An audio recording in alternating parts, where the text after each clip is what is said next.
Okay, I'm going to get started, given we have a really tight schedule and a really packed discussion for you all today. Good morning. For those of you who don't know me, my name is Saoirse Brady. I'm Head of Legal Policy and Public Affairs with the Children's Rights Alliance. And we're delighted to welcome you to this webinar this morning, this Children's Futures webinar on educational disadvantage, which will focus on how children and young people who are already experiencing educational disadvantage before COVID-19 and the school closures have been impacted by the disruption to schools during the pandemic. This is the second in a series of events focused on education that we're holding in September. So there was one last week on reduced timetables, which I'm sure a number of you were at, and we were delighted to see the Department of Education actually publish the guidelines on reduced timetables 2 days after the webinar. So we're hoping that this will have a similar impact and that this will lead to change for children and young people experiencing educational disadvantage. As I mentioned, this is a Children's Futures campaign, and that campaign was established earlier this year in 2021 with thanks to funding from the Community Foundation of Ireland. And the aim of the campaign was to prioritise school reopening in line with public health advice and to limit the negative impact of the lockdown on a generation of children and young people. So members of that campaign include As I Am, Bernardo's, Children's Rights Alliance, Inclusion Ireland, National Parents Council Primary, Pavy Point, Children's Books Ireland, Dyslexia Association of Ireland, Foróige, Spunout.ie, the Society of St Vincent de Paul and UNICEF Ireland. So you can see that there's a really wide range of members of the campaign, all bringing their own unique perspective to educational disadvantage and what happened for children and young people during lockdown.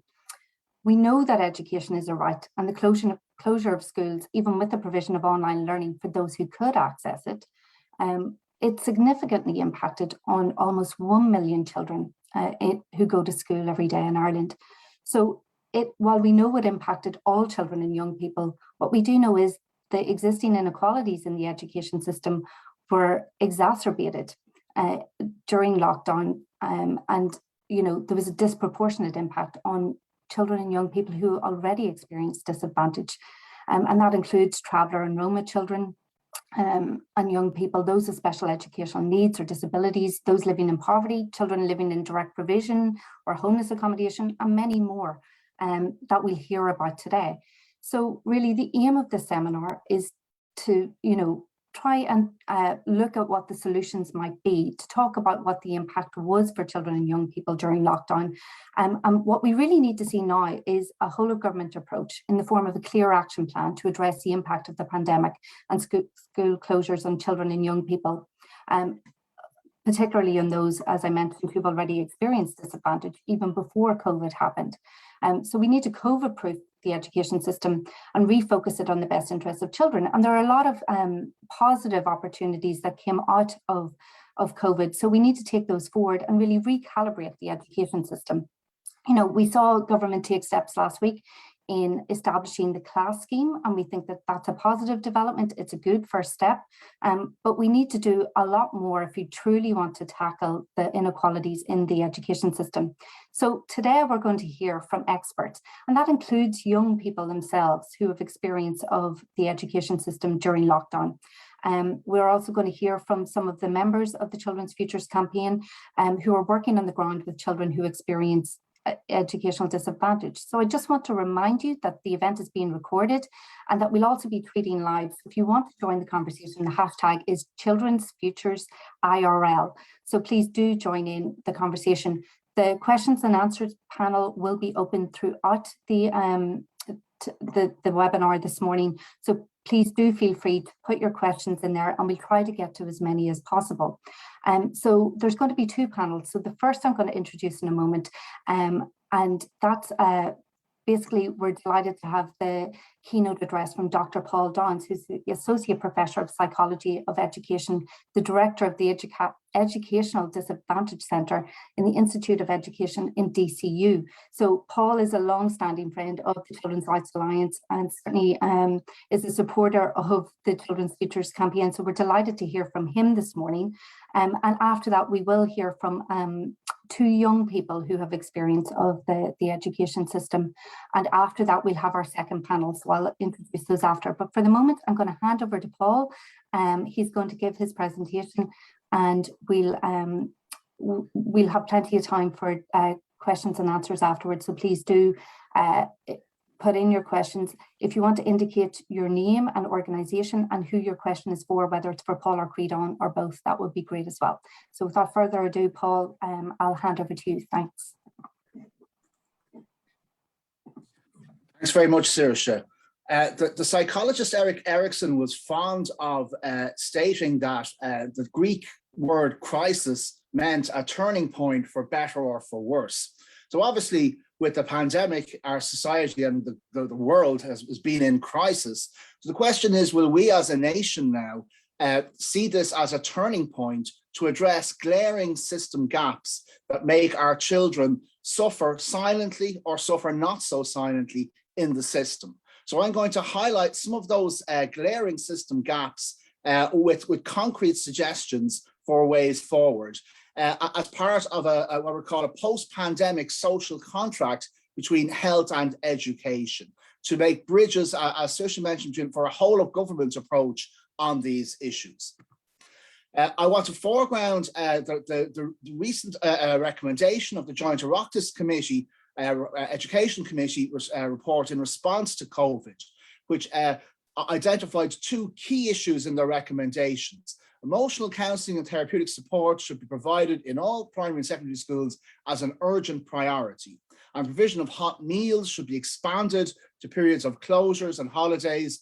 And the hot meals program needs to be expanded nationally on a phased basis. So these are two key foundations for a new post-pandemic social contract between health and education in Irish schools. We see also a further Joint Oireachtas Education Committee report recommendation that that NEPS, National Education Psychology Service, should be reconstituted urgently as the National Educational Psychological and Counselling Service and mandated to provide specialist emotional counselling and therapeutic supports in all primary and secondary schools with adequate resources, hopefully in the forthcoming budget. So these recommendations are crystal clear, and they're from successive Oireachtas Education Committee reports. The Child Ombudsman, Dr. Niall Muldoon, in a letter, he was asked by the chair of the Oireachtas Education Committee to develop concrete proposals around emotional counsellors in schools. So one of his recommendations is for a pilot across the whole country, which would have counsellors as a consistent presence in the school, so they're not just being brought in at times, that they are part of the fabric of the school and that they are there as part of an early intervention strategy to alleviate the growing pressures and strains that are on so many young people in Ireland today. So concretely, he argues for 160 counsellors in the schools. So this would cost just under 10 million euro per year if we were to develop this in every county, with also a priority of large urban areas as well. And so this would also include a focus on DEIS schools, but not only DEIS schools, as part of this key initiative that is on Minister Norma Foley's desk at the minute.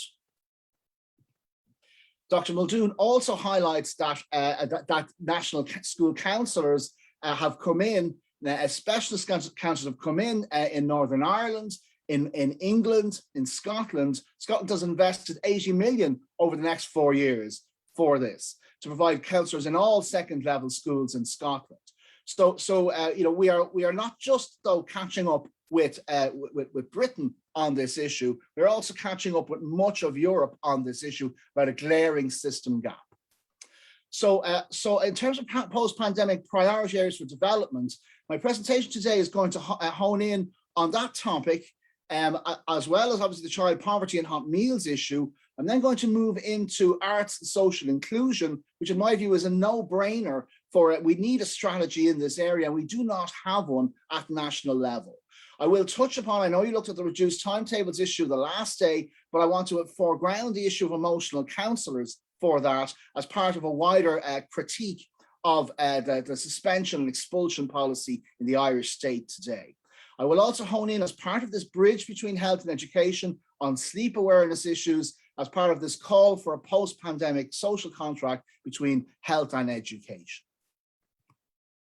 So if we're looking at early school leaving, trauma and adversity, just to be clear that trauma and adverse childhood experiences take a range of different forms. And of course, the pandemic has exacerbated the strain on people who've already had these pre-existing experiences or may have experienced these further during the pandemic.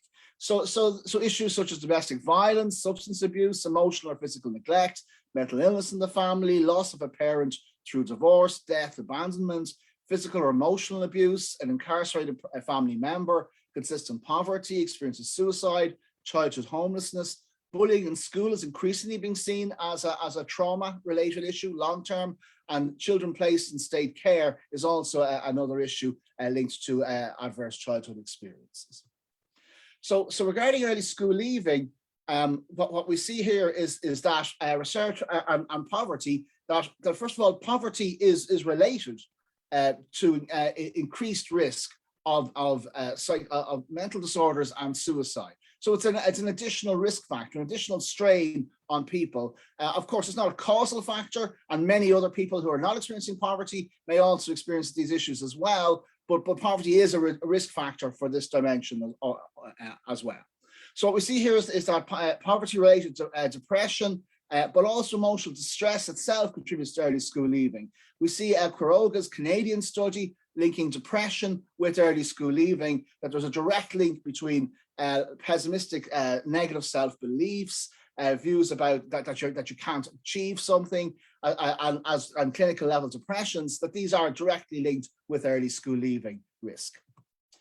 We see also other international research, a systematic review of the links between early school leaving and mental disorders and mood disorders, not only depression, but anxiety disorders, social phobia, people feeling too nervous to speak in class. All of these issues are exacerbated again by social isolation during the lockdown. So these are aspects that we do need to address in the system.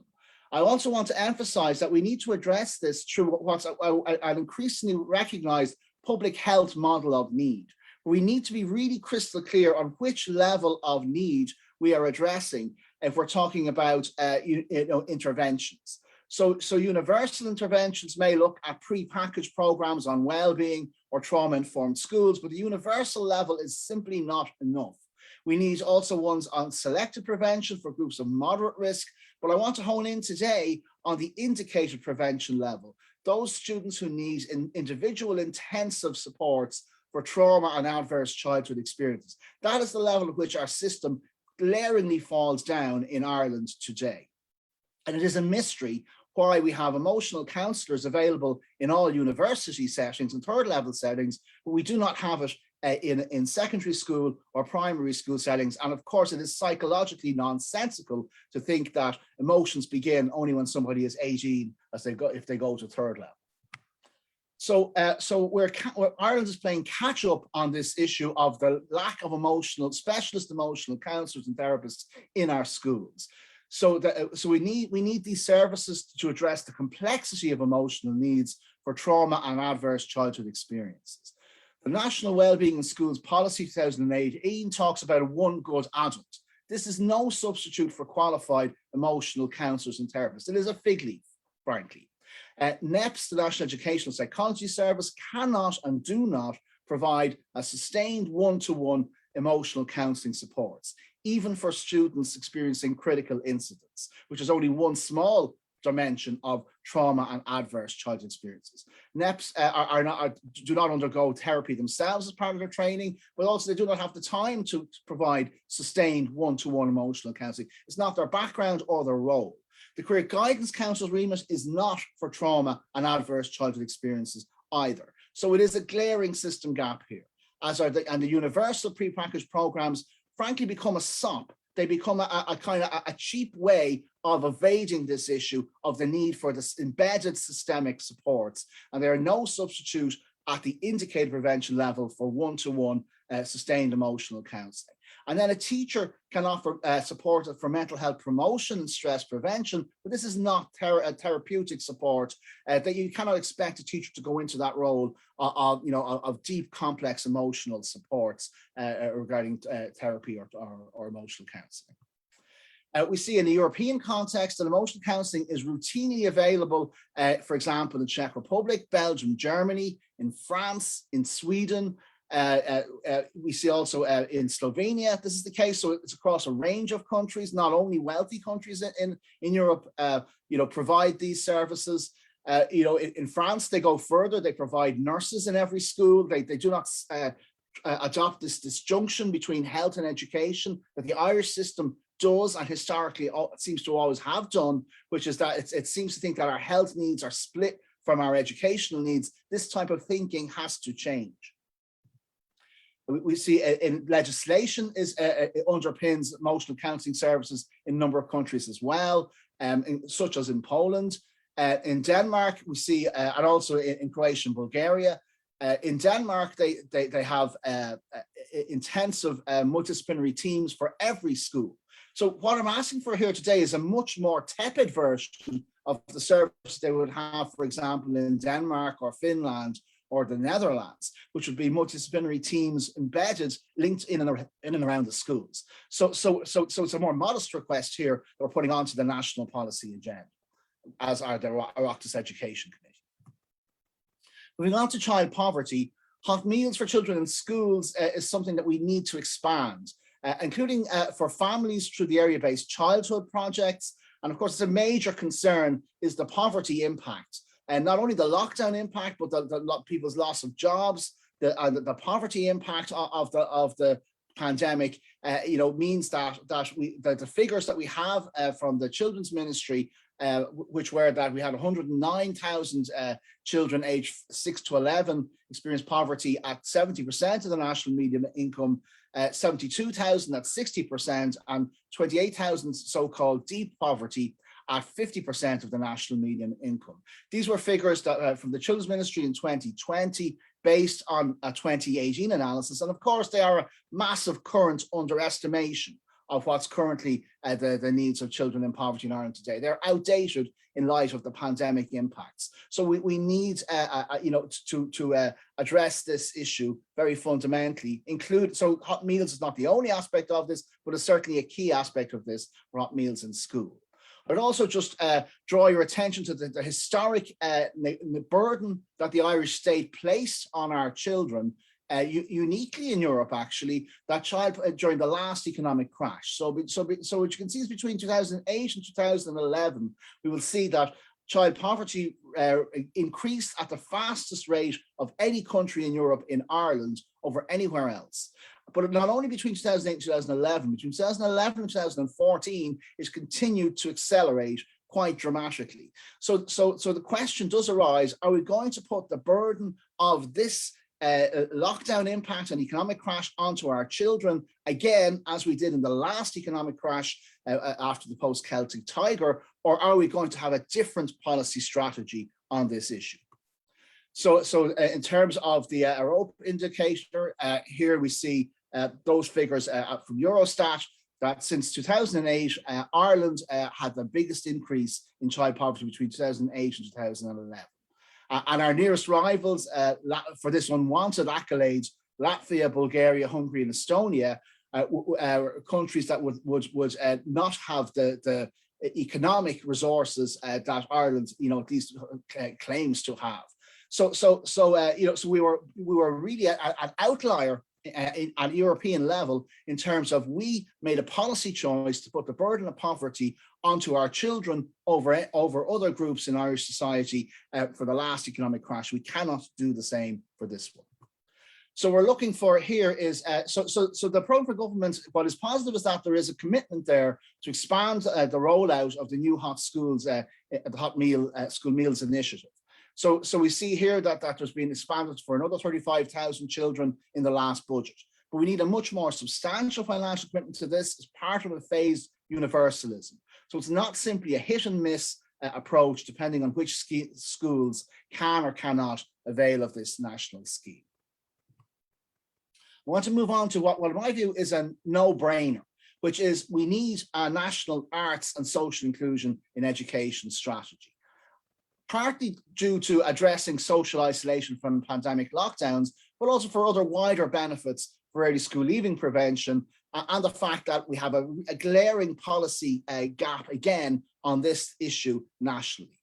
We see here that social isolation is a big issue internationally, due to the lockdown as well as nationally. It's also seen internationally as social isolation is an issue affecting many groups of migrants.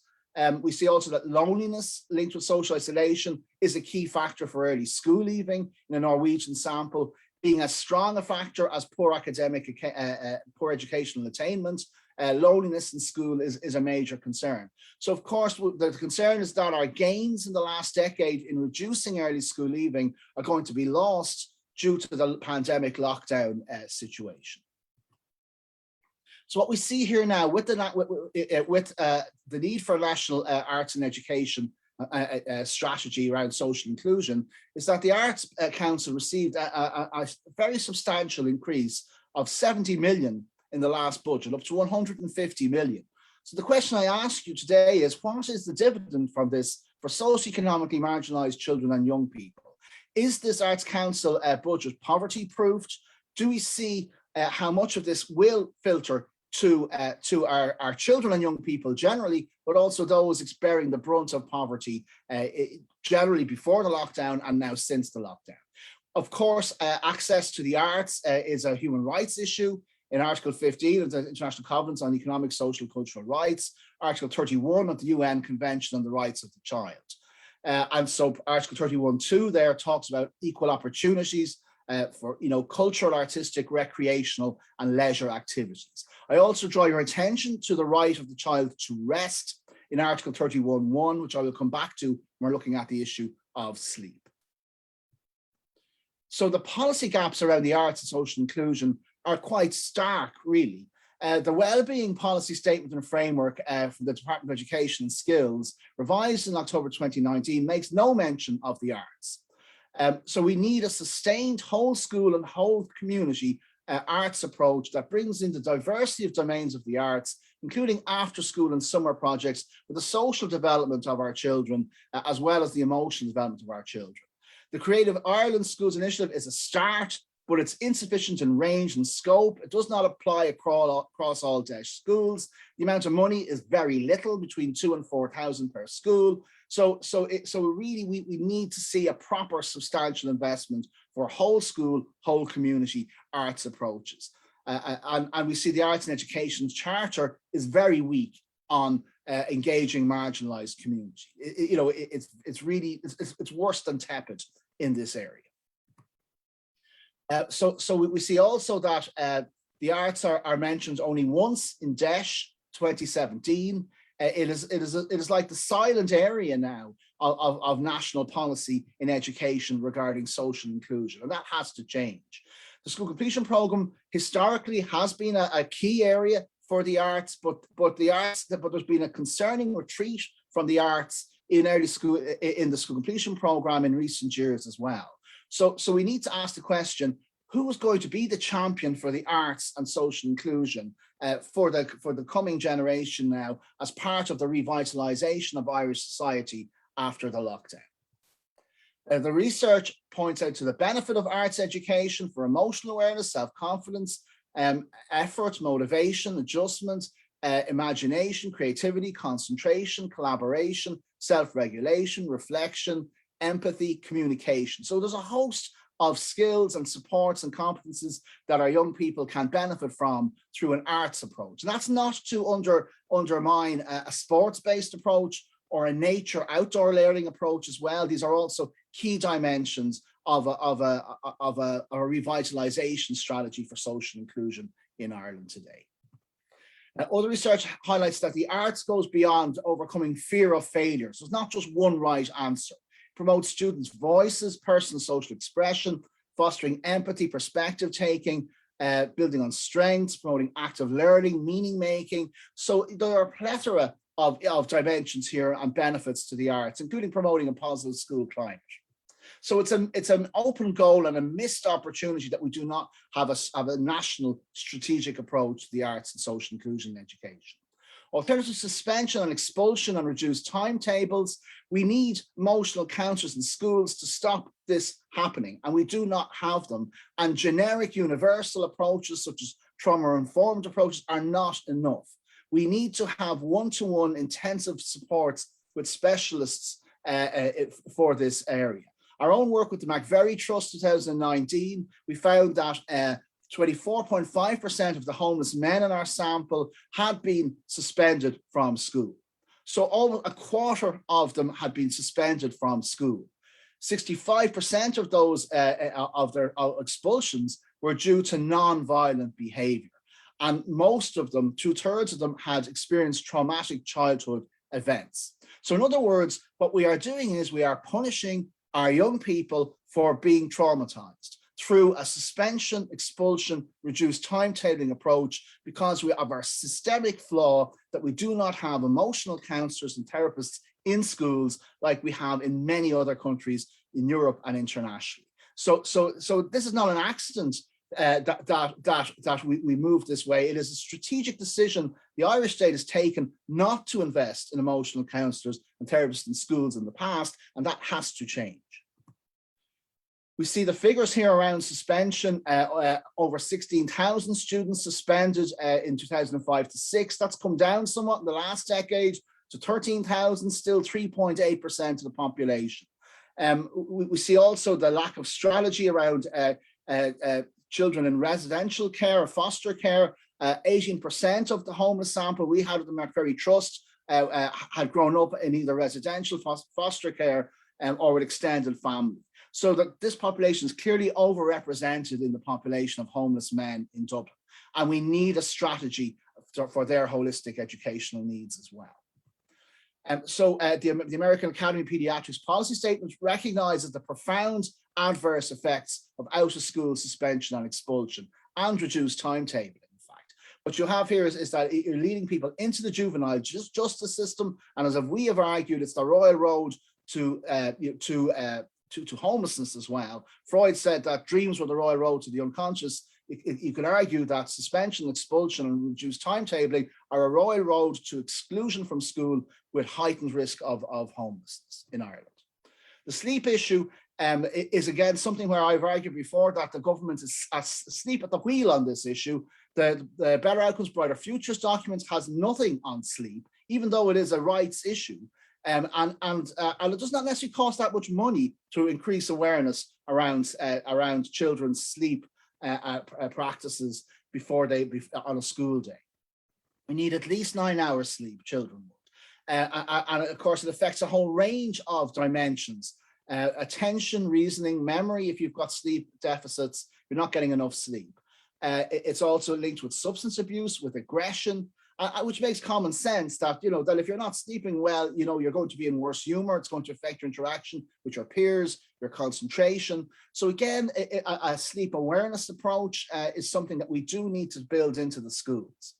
One of my master's students did develop a curricular intervention in a 6th class DESH school on this issue of reflective diaries for students, where they become aware of what time they're going to sleep at night, when they feel too tired to do their work in school.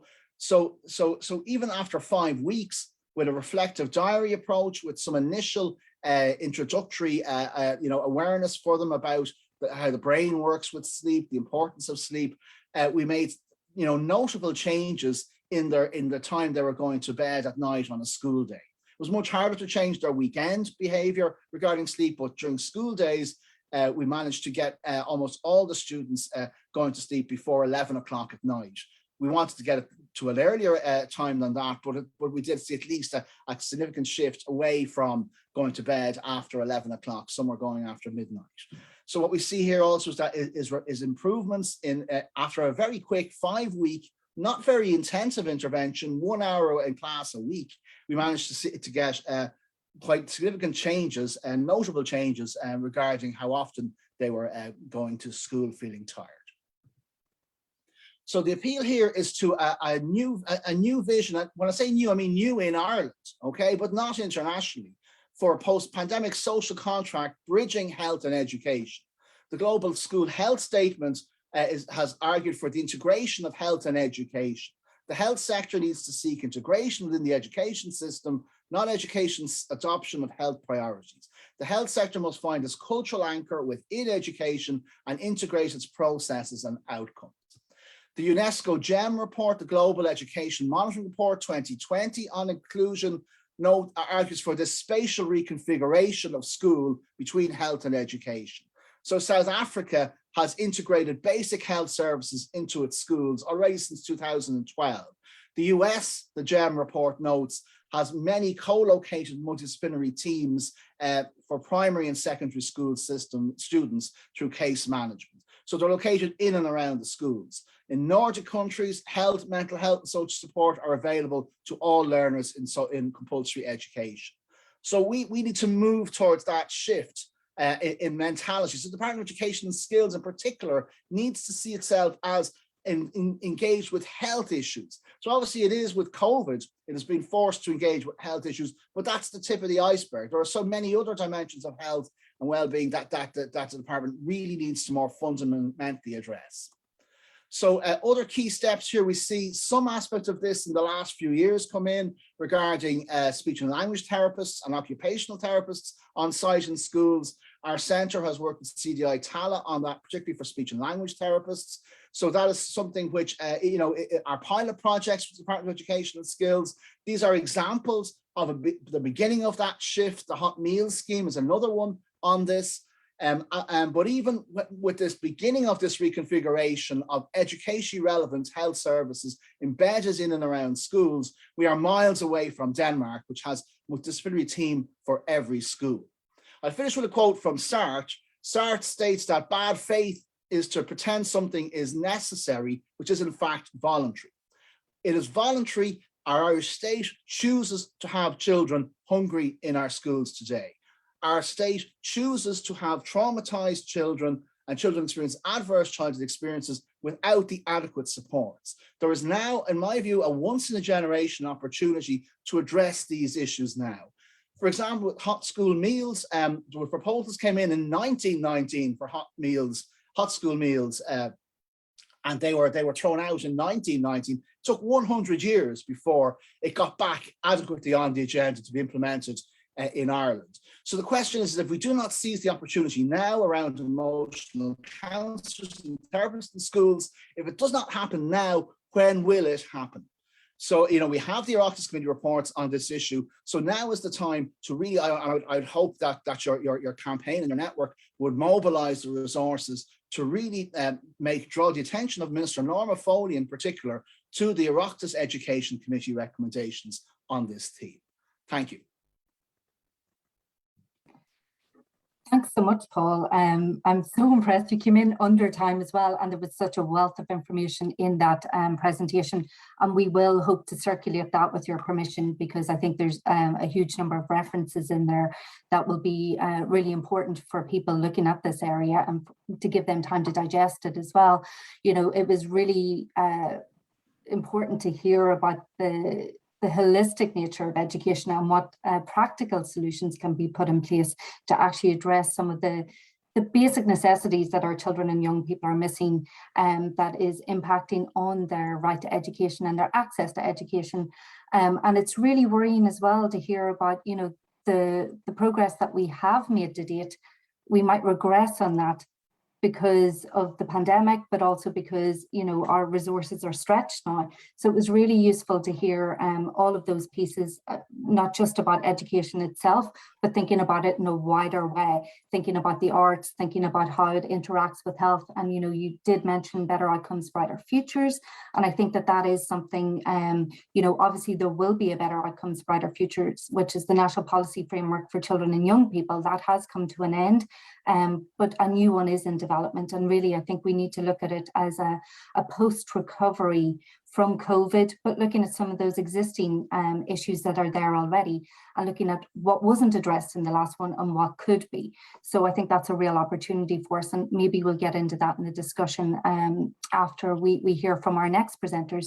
So I'm going to introduce now Creedon Amirku, who's a content contributor, regional and national action panel member with Spunout.ie and a member of the board of directors. So Creedon is a third level student, and he's going to talk to us about his experience of lockdown and the impact on his own education as well as those of people he knows.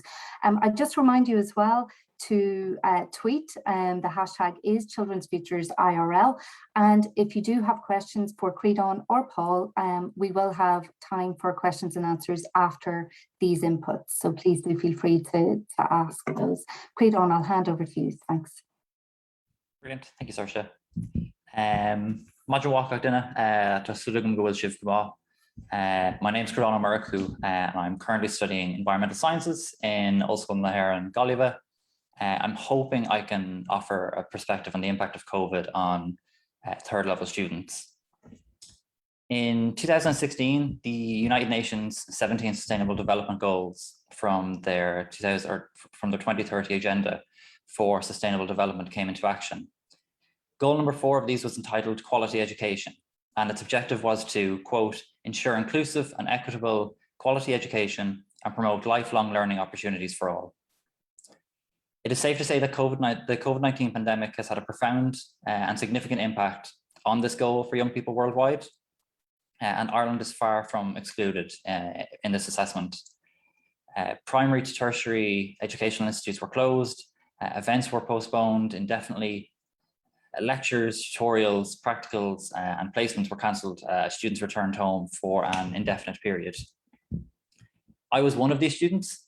In early March 2020, I returned home to Mullingar, leaving my student accommodation with a small suitcase and under the pretense that I would be returning in the coming weeks. As a result, I was forced to bring only a small number of clothes, and I left many supplies behind in anticipation of our return. Thankfully, when I returned home, there was a quiet, private space where I could continue to study. It's safe to say I'm one of the lucky students in the country who were afforded this luxury. The move online was jarring, having previously completed 7 semesters in person, 7 sets of exams. Shifting to online learning was an adjustment for all of us. Coupled with the fact that we were final year students, our stress was further exacerbated. Coupled with that, I was one of very few elective surgery patients in the country during the reprioritization of private hospitals for public patients at the height of the pandemic. This was no easy task. I suffer from degenerative disc disease, and in my final year, I suffered from 3 damaged lumbar discs with 1 herniated. This severely impacted not just my physical health, but also my mental health. I was unable to sleep, unable to work, and most importantly, for a final year student, I was unable to study. With upcoming exams, this tanked my confidence and sense of worth. I was faced with a significant struggle to access the care I needed, and it was only through significant perseverance and the admittance of the fact that I had considered harming myself that I was able to get the care that I needed. Throughout online study, I tried to serve as a go-between the university, the course coordinators, and the students. And I had a considerable number of classmates share their concerns with me. A couple of examples: one was forced to share a single laptop between themselves and 2 of their siblings to complete their degrees. Another, when they informed their lecturer of having poor Wi-Fi to submit an assignment, were told to drive over to the next town. People across the board struggled to find desk space, never mind an entire room or quiet room to work and study. Many of us had left equipment and notes in our lockers and labs and college buildings. We were unable to access our labs and library materials, further increasing the difficulty of our final year projects enormously. And this is just a snapshot of what final year science students had to deal with. Medical and nursing students were thrown into the deep end as they were roped into our overstretched healthcare sector to help with this newfound illness. However, COVID-19 did more than just disrupt timetables and dictate a move to online learning. The pandemic helped to further expose the unjust and inequitable system that third level operates, typically under the guise of professionalism, prestige, and reputation. These issues include, but are certainly not limited to, inaccessibility of lectures and exams for disabled students, the exceptional cost of learning materials, and issues with acquiring a safe, quiet study space. On top of all these issues, accommodation seems to remain a consistent concern for thousands of students each year. I am all too aware of these struggles. Between second and third year, even with the rent pressure zones introduced, because of the government's failures to ensure student accommodation was protected, my academic year's rent increased by 18%. I struggled significantly to find accommodation to return to Galway this year, so much so that I had my first night's sleep here last night, even though I wished to commence my master's weeks ago. The current housing crisis has not crept up overnight. However, this year seems to be the worst it has been for years. The inaction by the government is sickening for us to experience, as universities are still funded, yet students are left out to dry. The overall cost of third level ensures that students like me have had to give up significant hours to work in order to afford our studies. As a result, often our health, social life, and grades take the hit. None of these issues have occurred overnight, but have been left unresolved for years. Through successive governments operating neoliberalist policies, coupled with a third level model established for profit, not pupils, people who have already struggled were placed under the greater pressure to perform. Just last week, the OECD has ranked Ireland in last place out of 36 countries when it comes to investment in education. This is a colossal failure by our state to ensure the prosperity of young people in Ireland. With all that said, to progress from this pandemic and not undertake any lessons from it would be foolish and an insult to those who have given up so much in recent months. One positive that did occur were the various ways accessibility was increased for students in third level.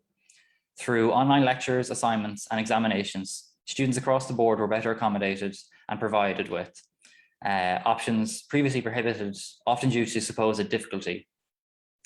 People were better able to manage work and college work. Another positive were the reduced financial strain on students. This arose as students were not required to pay for expensive commuting or accommodation. Whilst this in no way absolved students of their fiscal woes, it showed people what was possible under a new order where people's well-being is prioritised. Just to finish off, we have seen what can be done in a relatively short timescale. It is time to cease awaiting a crisis for action. Ucker Fossa Fólam, learning is the key to knowledge. I'm hoping we've learned enough since early 2020 to develop a better educational platform. Gurb Mahagwiv. Thanks so much, Creedon, for sharing your individual experience. I think that came out of Paul's presentation as well. We really need to adopt an approach that tackles the issues for the individual, for the person themselves, rather than, you know, this one-size-fits-all approach, because that isn't working for children and young people in any educational setting. So I'm sorry to hear about the issues that you had yourself during COVID. It just sounds like an incredibly stressful time, but I think it really does demonstrate, you know, between your health issues, the rent, the accommodation crisis, it really does kind of put it all really into focus. And some of those issues, you know, in terms of waiting lists, in terms of accommodation, those were there before, and, you know, they haven't gone away. If anything, they've gotten worse. But it was also good to hear some of the positive pieces, and we might tease those out a bit more in the discussion that we'll have in a moment. I just want to introduce an input from Angelica Foley, who's also a member of the National Action Panel for Spunout.ie. Angelica is a Leaving Cert student and unfortunately couldn't be here today, so did a pre-record for us. So we'll go to that now, and then we'll take questions and answers after. Hello everyone, my name is Angelica Foley and I'm a member of the Spunout Action Panel. As you can probably tell, I'm not speaking live today, And that's because I'm in 6th year, so I'm studying for the Leaving Cert. Now, while you're listening to this, I'll probably be tucked away in a classroom somewhere learning about differential calculus. And as I'm sure everybody knows, the Leaving Cert is no joke. It's really quite difficult. And it doesn't matter what year you're doing it, it's always been hard and a challenge. And the pandemic has not made that any easier, and in fact has actually made it a lot more difficult for people. During the pandemic, the traditional Leaving Cert, which was, your 2 weeks of study and then the 2 or 3 week period of exams, which were very intense and very high stress and anxiety for nearly everyone who's done them, it's tough doing the Leaving Cert.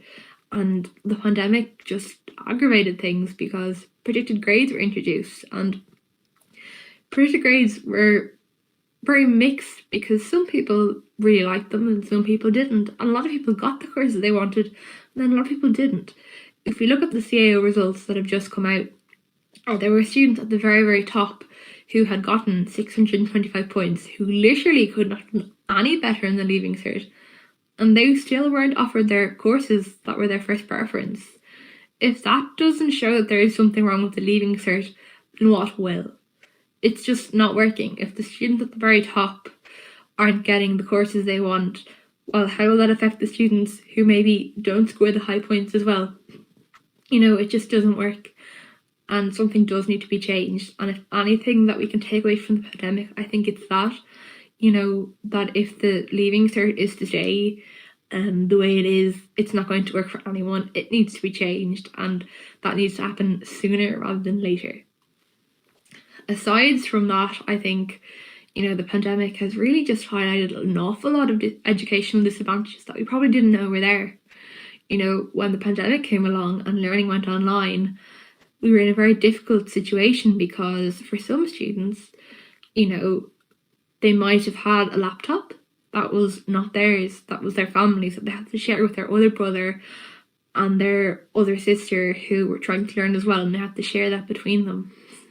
Or maybe they had to do classes on their phone, and your phone is 3 inches wide, and that's not just for school, that's for everything else. And grand for Snapchat, grand for Instagram, but for Microsoft Teams and writing a 1,000-page essay or 1,000-word essay to send to your teacher, it just doesn't cut it. And it's not fair because there'd be the other student as well who maybe has a laptop, who maybe has all of the necessary things, but they just can't focus because at the end of the day, as I'm sure we're all aware, Zoom fatigue is a real thing. And when you're trying to learn online, the focus just doesn't really stay there, and the concentration just can't really, doesn't stay.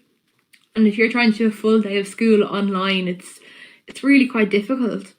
And even for teachers as well, because it's all fair and well to tell me, who I'm 17, I have to try and stay focused on Zoom for, how many classes, maybe 8 classes a day. Even I would find that difficult. But if you're a teacher and you've got young children, maybe 6 years old, who have to try and focus on, 1 or 2 Zoom classes a week because they need to be supervised, but their parents also have to work, that can be very difficult as well. And a lot of people, a lot of families specifically, are caught in a very hard place because, maybe there was 4 people in the family and, 2 people trying to work and then 2 people trying to do school, and, the noise and the confusion and the distractions were just everywhere. There are people trying to share kitchen tables to work and do school and learn. And it was not an ideal situation for anyone, because if you think about it, when you're in school, you're in a proper learning environment.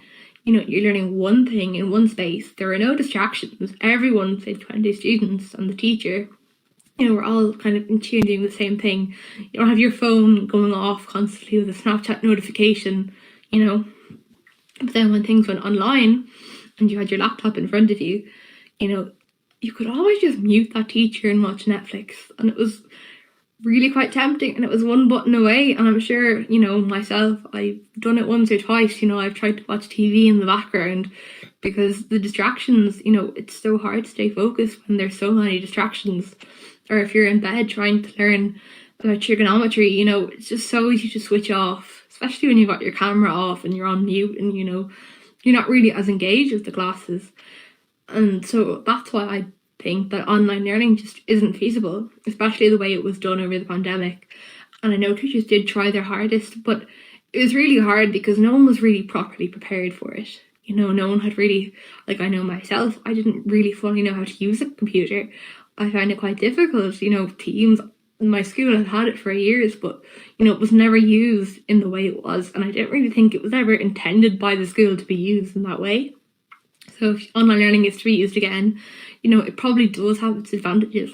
But I think people really need to be shown how to use it properly, and there needs to be, you know, ways of showing students, oh, how this is used, and, you know, not all the time, because if you're to use online school all the time going forward, you know, you're not really going to learn anything, because there does come a point in a Zoom where you just shut off completely, because it's very hard to stay engaged and it's very hard to stay present or in the moment when it's a screen and there's, you know, something interesting going on over the corner over there that's got my attention more than what's going on in front of me. So that's definitely one of the key takeaways that we need to take, is that online school doesn't really work. And while sometimes, yes, it does work, the way it was used in the pandemic didn't.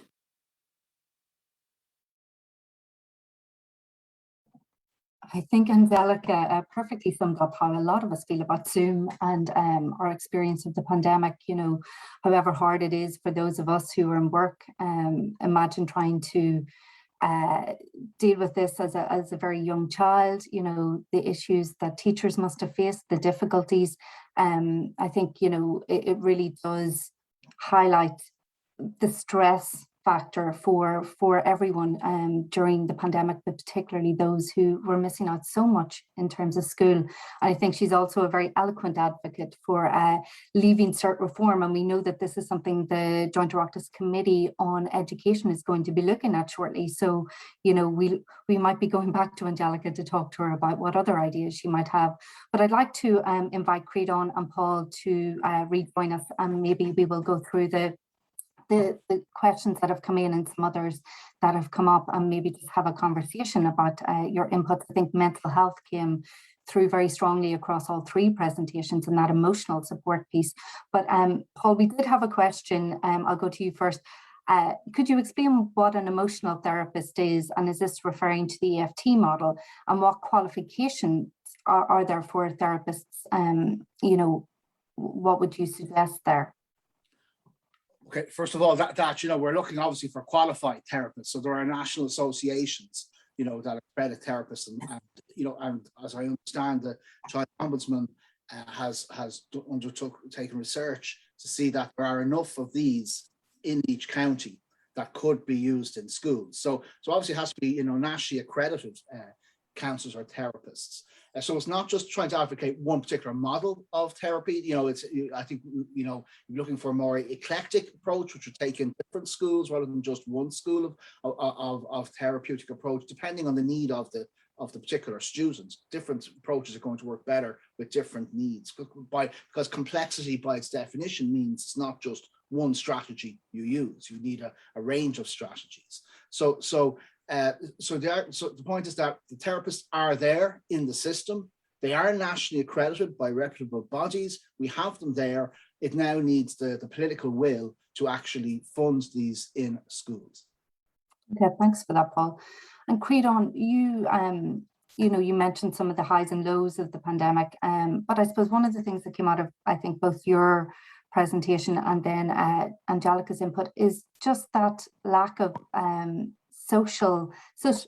socialization with other people. Like, what kind of impact did that have for students and young people, you know, being isolated, only being able to interact on Zoom? You know, how difficult was that? And, you know, is there anything, you know, Angelica touched on it there about maybe the need for training in terms of online resources, but is there anything else we could be doing better there? Yeah, I think it was definitely difficult for a lot of people. And I think you'll see that in the kind of increase in depression, anxiety, and loneliness experienced by young people because of the isolation caused by the pandemic. As for online resources, I think it goes back to the kind of duty of care of schools and third levels to provide students with options to engage in, you know, outside of the actual institutions. Yeah, and I think something that also came up, in your presentation, Creedon, and in Angelica's, and I think Paul, you've touched on it as well, is, like this was unforeseen. Creedon, you packed a bag to go home for a few days. I know certainly I was thinking that this is, going to last for a few weeks. Didn't think it would last as long as it did. So we weren't prepared for it. The education system wasn't prepared for it at any level, whether that's in early years, primary, secondary, or tertiary education.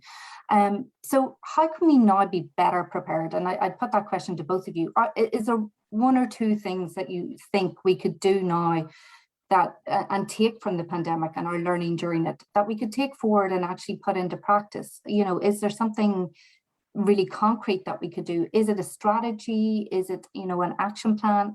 Is there, if you were Minister for Education for a day, is there one or two key actions that you would put in place to make sure that we actually prepare better for an emergency situation like this? Paul, do you want to go first there?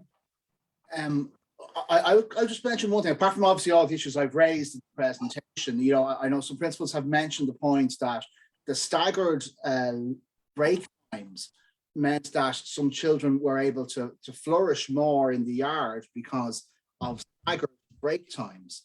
So there wasn't a whole big crowd of kids all at the same time in the schoolyard, and that this had benefits for their social interaction and less and a kind of calmer school environment rather than putting everyone in the yard at the same time. So that's perhaps one learning. I think more generally, I think, the pandemic has made us question all of our assumptions around space, not only from a distancing perspective, but I think we do need to reconfigure space in our schools to talk about, do we have our sort of silent rooms or our safe space rooms? Obviously many schools have multi-sensory rooms, but do we have these spaces where children can go to perhaps in an unstructured way as well, just for some downtime. Now, obviously, the pandemic maybe hindered some of that to happen, but I think our general questioning of space in our schools, of course, the other one I've mentioned has been to reconfigure space between education and and health. The other one I emphasize also is outdoor education. I think there's an increasing awareness about how the benefits of outdoor education, not only in terms of pride in the local community, social emotional development, teamwork, but also, for academic learning, meaning making, and perhaps we haven't made enough of outdoor education in our system, and the pandemic is a learning around that. So we're kind of broadening our spatial conceptions of what the school is, a little bit like we do with our offices now. Our offices in many places, since the pandemic, but the school as a site of learning may need to really see the environment and the local community as a resource. One other point I just finish on that is access to nature, because here nature is key also for motivating young kids into science learning. And so I think inequality of access to natural places, natural spaces, is something we need to address. So nature in schools, obviously so many schools have gardens in their school, but I think we need to make sure that this is embedded throughout the system so that we don't just have a two-tier kind of approach where youngsters who are from leafy suburbs are the ones experiencing nature, and in urban, concrete jungles that the nature is not there. So that is again something we need to address. Great, thanks, Paul. And Creedon, do you have anything to add to that? Yeah, I think there were some definite positives to take from the pandemic. I think one overall, even though Angelica may disagree for a school setting, I think the accessibility of online lectures and online exams for people was huge.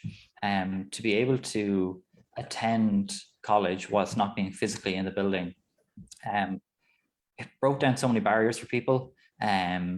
People who have jobs, people who have disabilities, people who have young children. It just increased the accessibility hugely.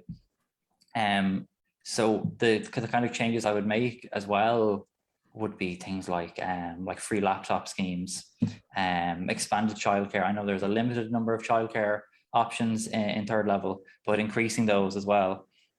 And I think kind of just touching on the last point Paul made there, having access to the natural world, that's what the pandemic gave people. If they chose to engage with it, it meant people could go outside on their break and not be stuck in their office or in the city or on campus. They could go outside and be with nature. I think that's a really significant thing we should take from what we've learned. Great, thanks. And we do have a number of questions that have come in. And there is one on, we know how many students have dropped out of third level since March 2020. I'm not sure we know the answer to that question, but it's something we can maybe get back to the person on after this. There's another question around the ABC projects were mentioned as part of addressing child poverty, and are there plans to expand the ABC projects to other areas in the country? To come back to that one, the ABC projects have been mainstreamed into TUSLA, the Child and Family Agency. So the learning from the ABC projects is meant to be mainstreamed throughout the country.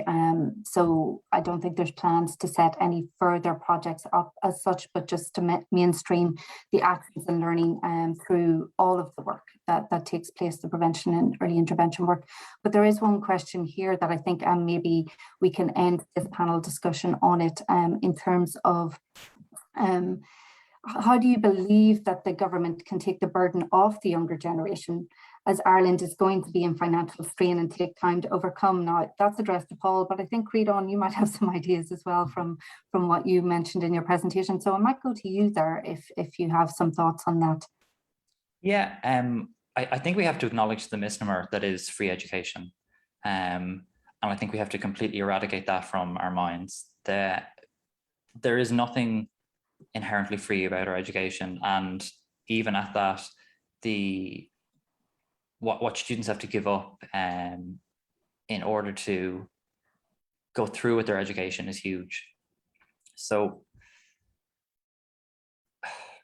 it's so difficult. It needs better investment. It needs and that's across the board. That isn't just investment in third level education.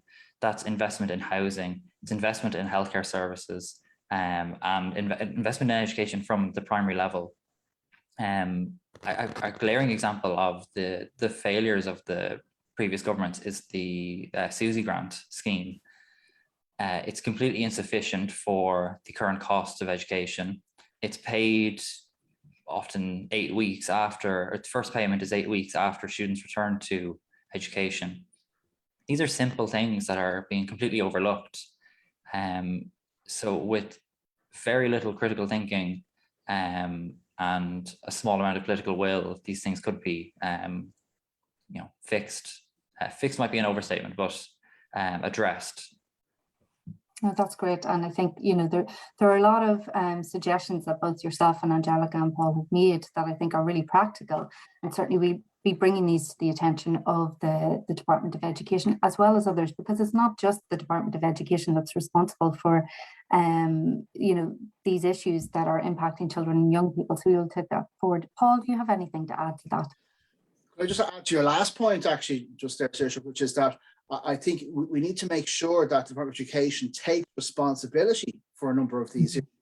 Because what you saw, and well, Saoirse, when we're looking at the hot meals issue, it was like a pass the parcel of ministers and different departments until we tried to nail one ministry as being the leader to take responsibility. But I think with so for example, with emotional counselling issues, specialist therapists in schools, we need the Department of Education to see this as an actual education issue. So in other words, that the mental health aspect has emotional or has an educational consequences, whether for early school leaving, engagement, behavior, learning as well. So the whole government approach is important, but it also, we can't escape the need for the Department of Education to broaden their remit into the holistic needs of children. So they may talk the language of holism at times, but we need to see, will they walk the walk on that aspect. Just regarding the area-based childhoods point that I think you raised there as well, the ABC schemes, I think it would be interesting to see whether they would be expanded nationally. I think, they're in a number of areas that they're, so it is, again, part of a kind of hit and miss approach, so that it's not systemic. It depends on which areas decide to bring something together. And so we need to get away from this sort of hit and miss approach, whether it's for hot meals, whether it's for emotional counsellors, whether it's for the ABC initiatives. We need to go, we recognize that poverty, runs across the country after the pandemic. Obviously, it's heightened in certain areas where we need to target those areas, but it needs to go away from this sort of a la carte approach to a systemic approach. Thanks, Paul. And we will touch on it later with the second panel, but obviously the EU Child Guarantee has been introduced now, and that does look at the free access to education for children and young people. And it touches on some of those issues that you've raised there, Paul, in particular. And we do have to put in place an action plan to implement that by March 2022. So not that we would implement it by then, but that we would have the action plan by then. So I think it will, hopefully, we'll be looking at some of those key issues in it, and we might talk about that further later. And just on the food poverty piece, I think, that's a really interesting point, that the Department of Education has to take responsibility. What we do know is happening in that space at the moment is that Minister of State in the Department of Social Protection and Rural and Community Development, Minister Joe O'Brien, has convened an interdepartmental working group to look at the issue of food poverty. And there will be a focus on food poverty in terms of children. And the Children's Rights Alliance would be part of that. St Vincent de Paul would be part of that as well, with other government departments. And I think that is a step forward in trying to, bring the attention of other departments to that, and actually really trying to put that on the agenda as something that needs to be tackled, because that is another consequence of lockdown and the pandemic, that we saw, just things that were bad before became a lot worse. So I'm sorry that we don't have time for more questions. Now, some of the other questions coming through are around traveller education and traveller access to education.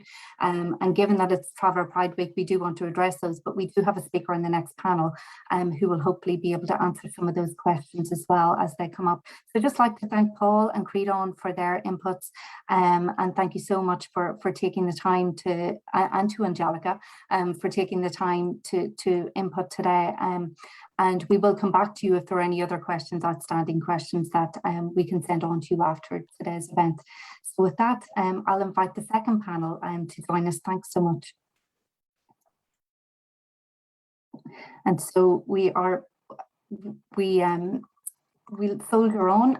We didn't intend to take a break, just because there is so much to say and do, and we know that people are really busy, and we are delighted that people are able to join us this morning and take a couple of hours out, especially since we had an event last week, and we will be having another one on wellbeing next week. So hopefully some of you will be able to join us for that. And I think some of what we've discussed already this morning will inform that discussion as well. I'll encourage you again to use the hashtag Children's Futures IRL and to put in your questions into the Q&A box. But I just want to introduce our next panel. So we have Marcella Stakem, who's the Research and Policy Officer from the Society of St Vincent de Paul. We have Julie Helen, who's the Interim Communications Officer with Inclusion Ireland. We've Catherine McCurdy, who's a project leader with Bernardo's. We've Tracy Riley, who's a Traveller Community Development Worker with Pavy Point.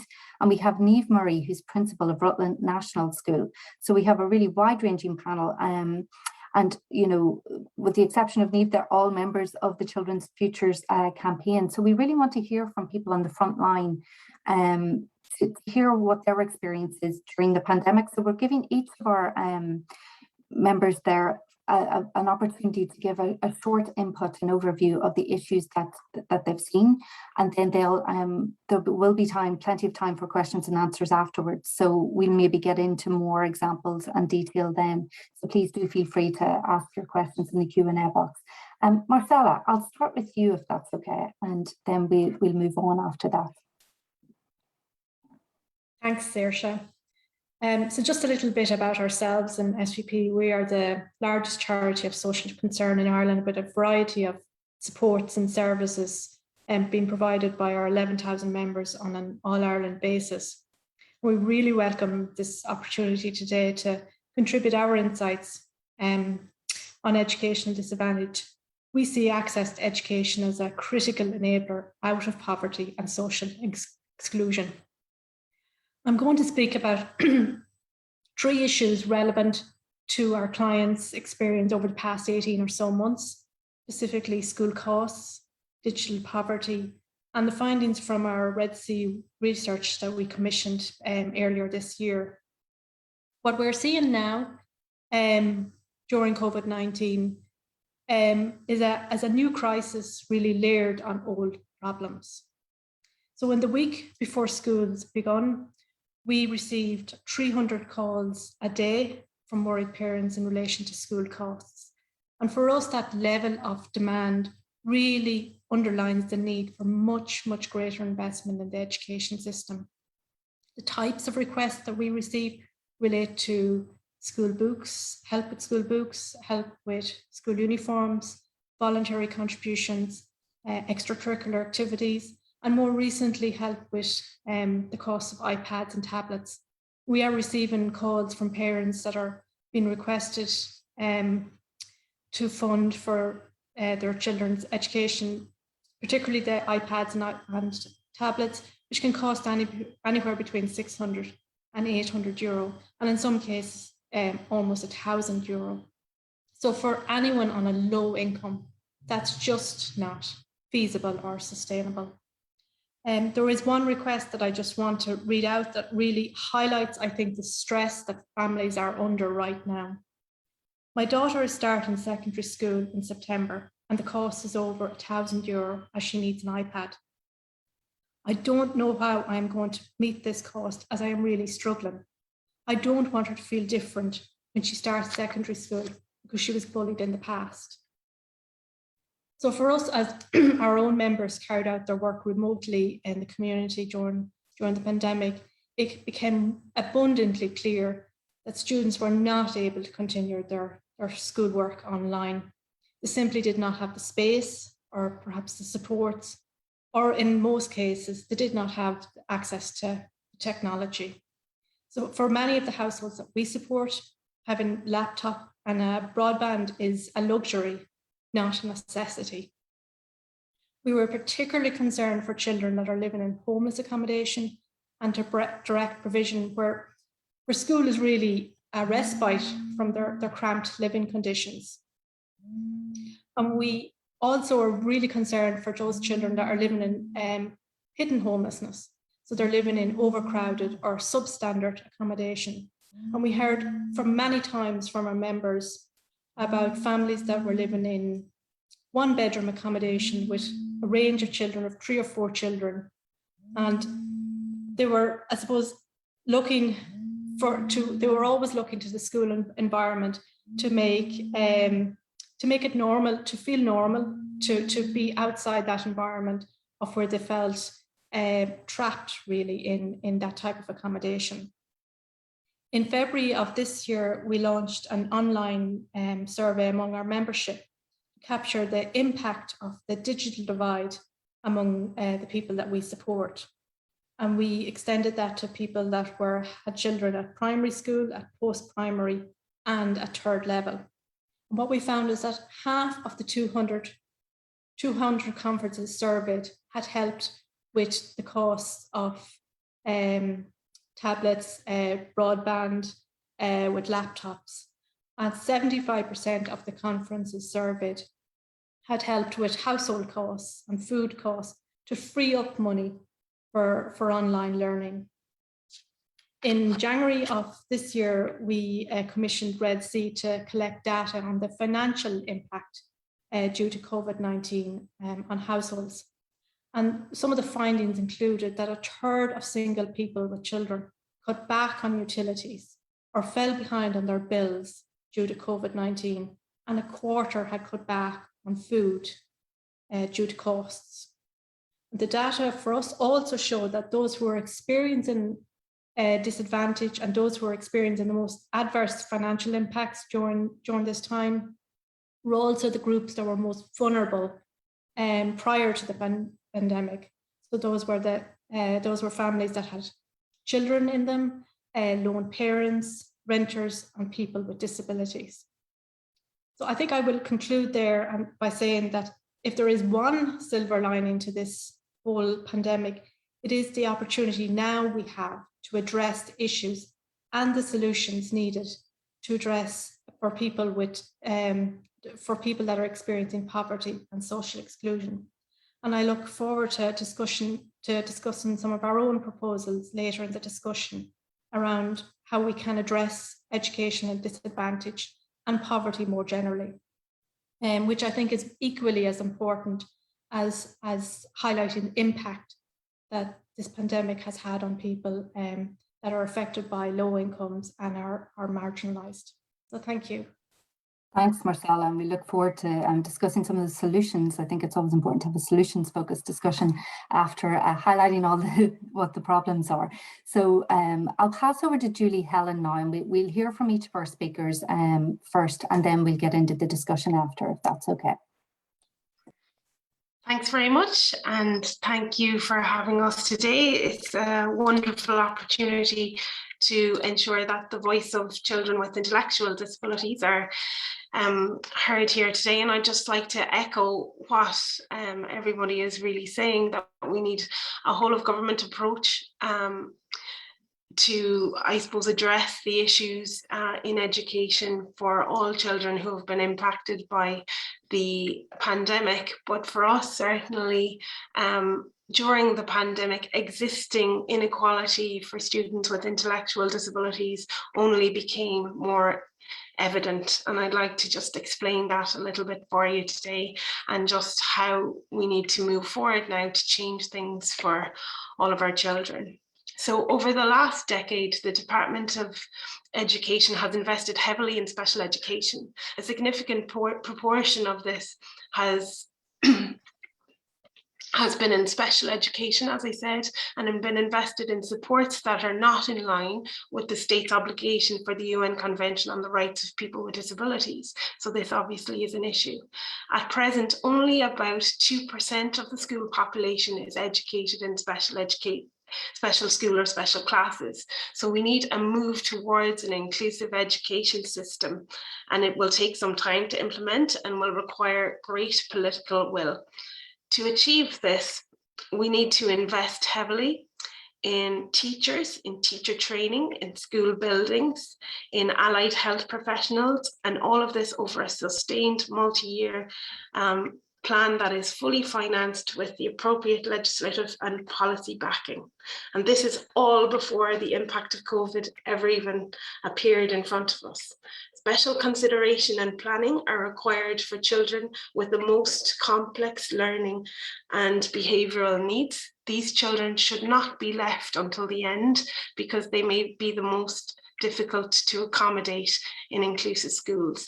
Communication and consultation are key along the way.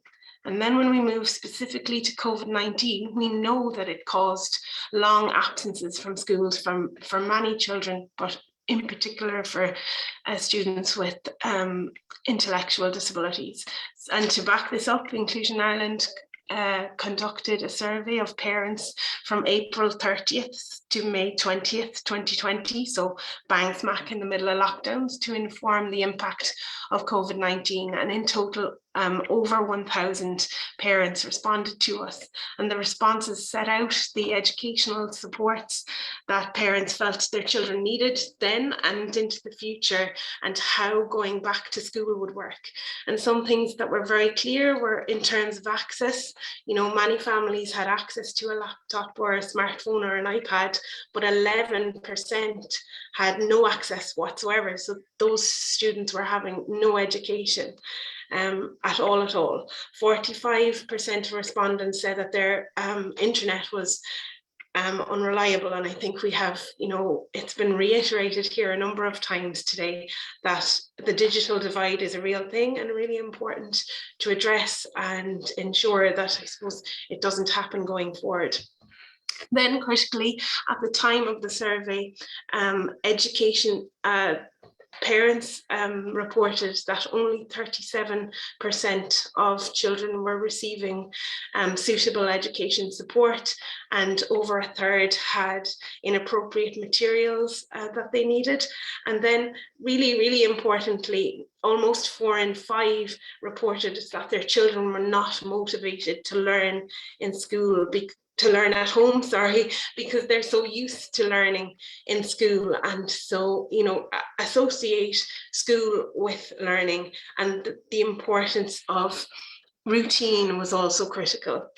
And also in recent years, the department and the National Council for Special Education have begun to deploy allied health therapists, such as behavioural psychologists and speech and language therapists. And during COVID-19, of course, all of these allied health supports were completely stopped.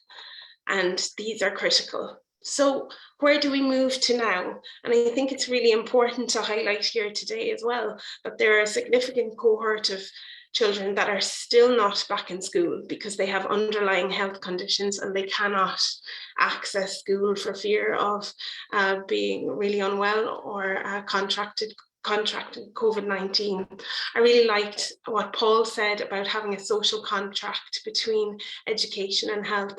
It's really important that we look just beyond teaching hours, like the expansion of the summer program. You know, it's great to have expansions of programs, but we need to look beyond education being about teaching hours, and that, you know, students need the wraparound supports around them as well to really flourish in school. And there needs to be a lot of planning now for the next year's summer program, because, you know, we saw a lot of low uptake, a lack of availability of staff. And I think, as we've said all along, it really needs to be a whole of government approach and all stakeholders working together for a whole systems approach where all resources are invested in advancing inclusive education, a whole educational environment embedding culture, policies and practices, and then a whole person approach, recognizing the capacity of every person to learn with high expectations for all learners. Thank you very much.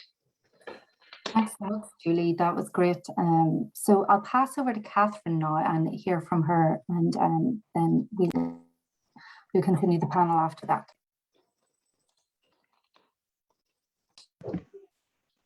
Thanks very much, Saoirse.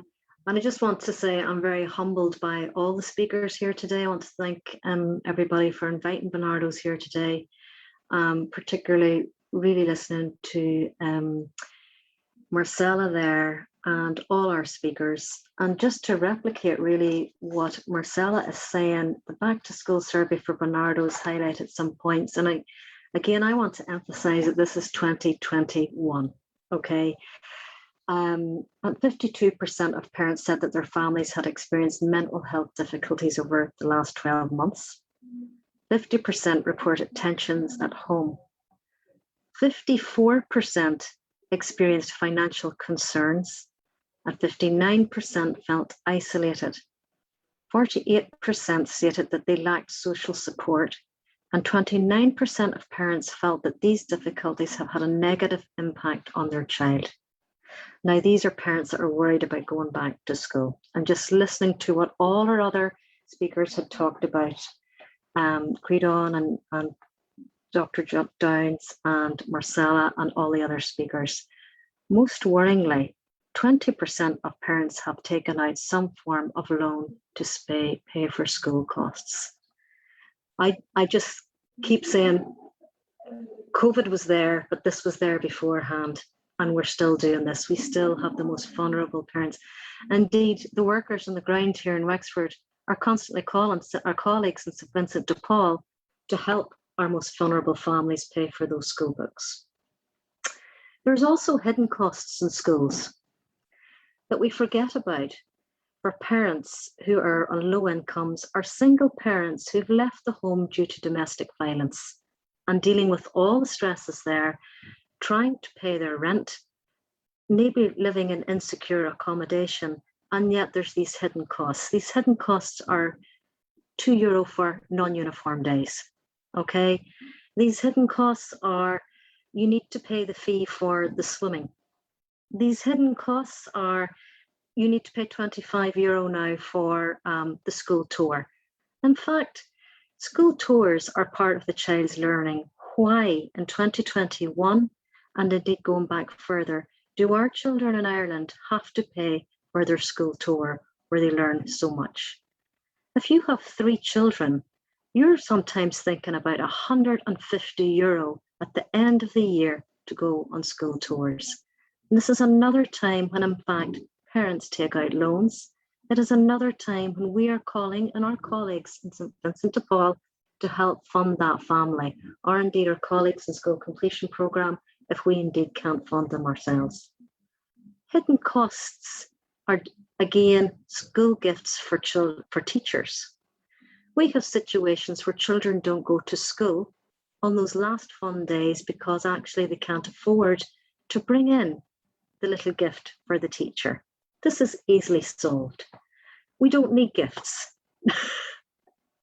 Teachers don't need that little vase. Schools need to put policies in place that this is not allowed, okay? I just think it's time now for government departments to work together to provide guidelines that reflect the realities for our young learners in school, that there's a joint up approach to this. I want to give an example of a parent that came into our office here it was pre-COVID. I'm going to talk about pre-COVID because we can blame a lot of this on COVID, and there's indeed huge learning that everybody's talked about that we can learn from COVID. She was a victim of domestic violence. She had secured housing even though it was in very poor condition. She was in receipt of the HAP payment and she had 3 children, but she had to find the rest of the money for the rent. She came in highly stressed because there was a no uniform day, and indeed there was a bake sale on that day too. So it worked out to be €4. And she actually said, it comes down to, for me, either buying the chicken for the dinner tonight or giving the children that €4 so that they can feel included in school. That's wrong, and it needs to stop. We in Bernardo's also provide a teen parenting support programme. I'm going to give you another example of a young teenage mom who's 17 and wanted to go back to school, okay? So we got her a place in a service called Youth Train, very much like Youth Reach. And she was sponsored by TUSLA under the ECHE scheme for full childcare, Monday through Friday. In fact, when the project worker went to find that school place, the childcare space for her, there was no space available. So there is a block. So that young girl wanted to go to school, but back to school, her baby is now 9 months old, but actually she cannot because there is no creche space for her. Okay, so we're not really thinking this through. I could repeat a lot of what all the other panelists have said here, and they're so passionate.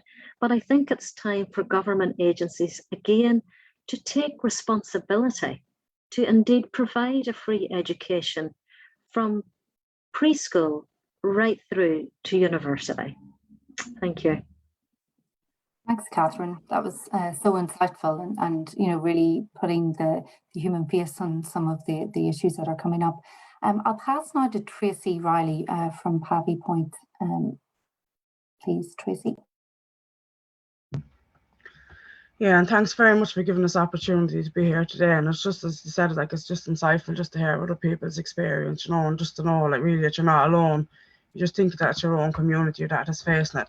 So in March 2020, when schools closed, it had a huge impact for the learners, the families, the teachers, especially for those in most marginalised groups who live in overcrowded conditions and also lack the digital resources or digital skills to engage with the online environment. For travellers, these concerns continued and include the inequalities associated with the marginalisation and discrimination that have always existed pre-COVID-19.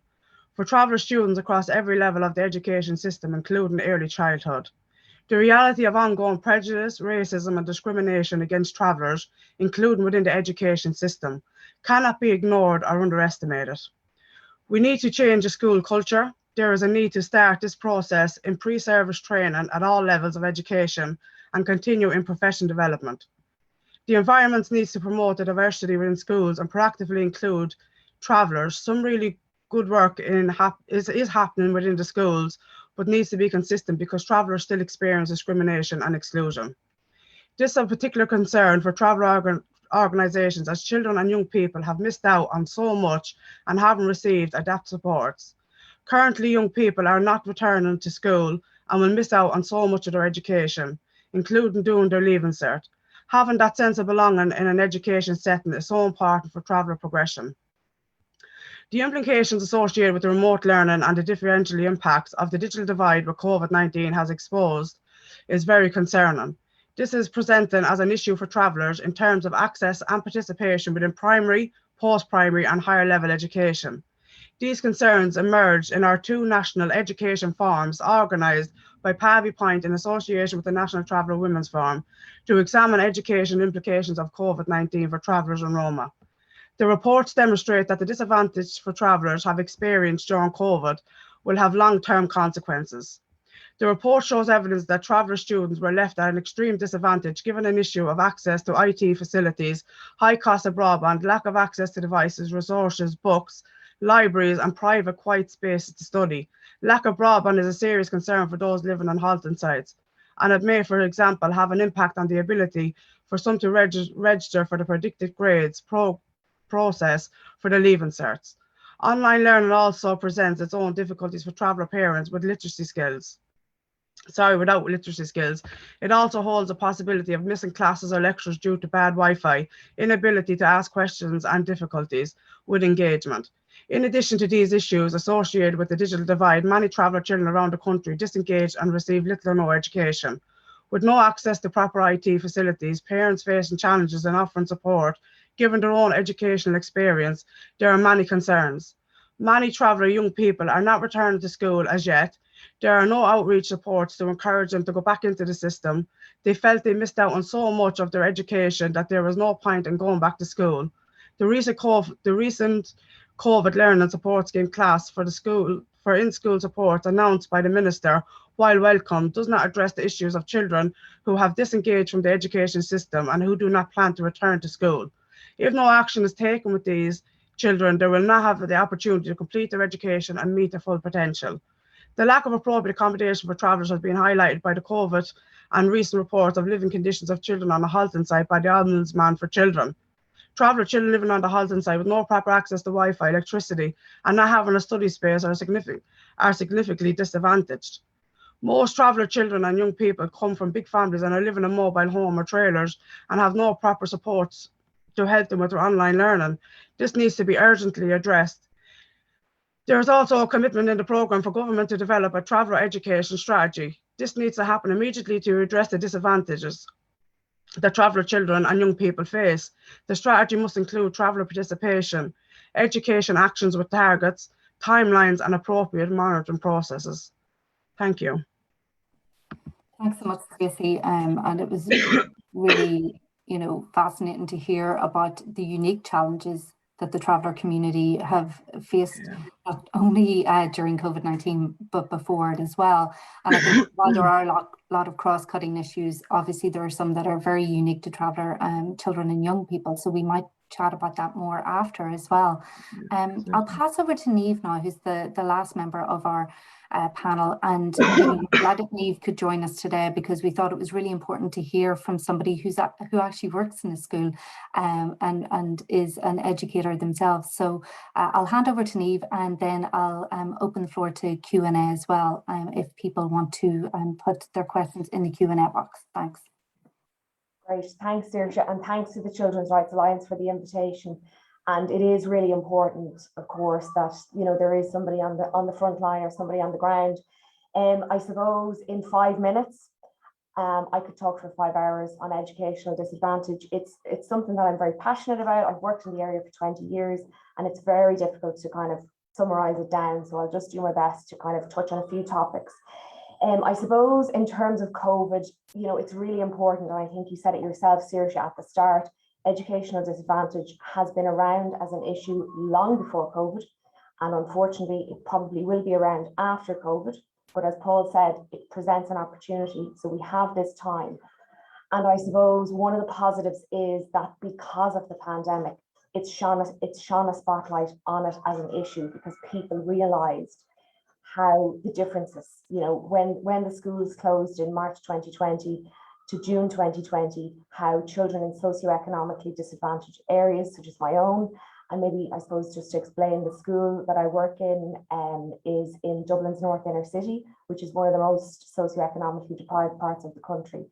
So I suppose we really saw how our children struggled. They were at more of a disadvantage, and the pandemic, I suppose, heightened those disadvantages.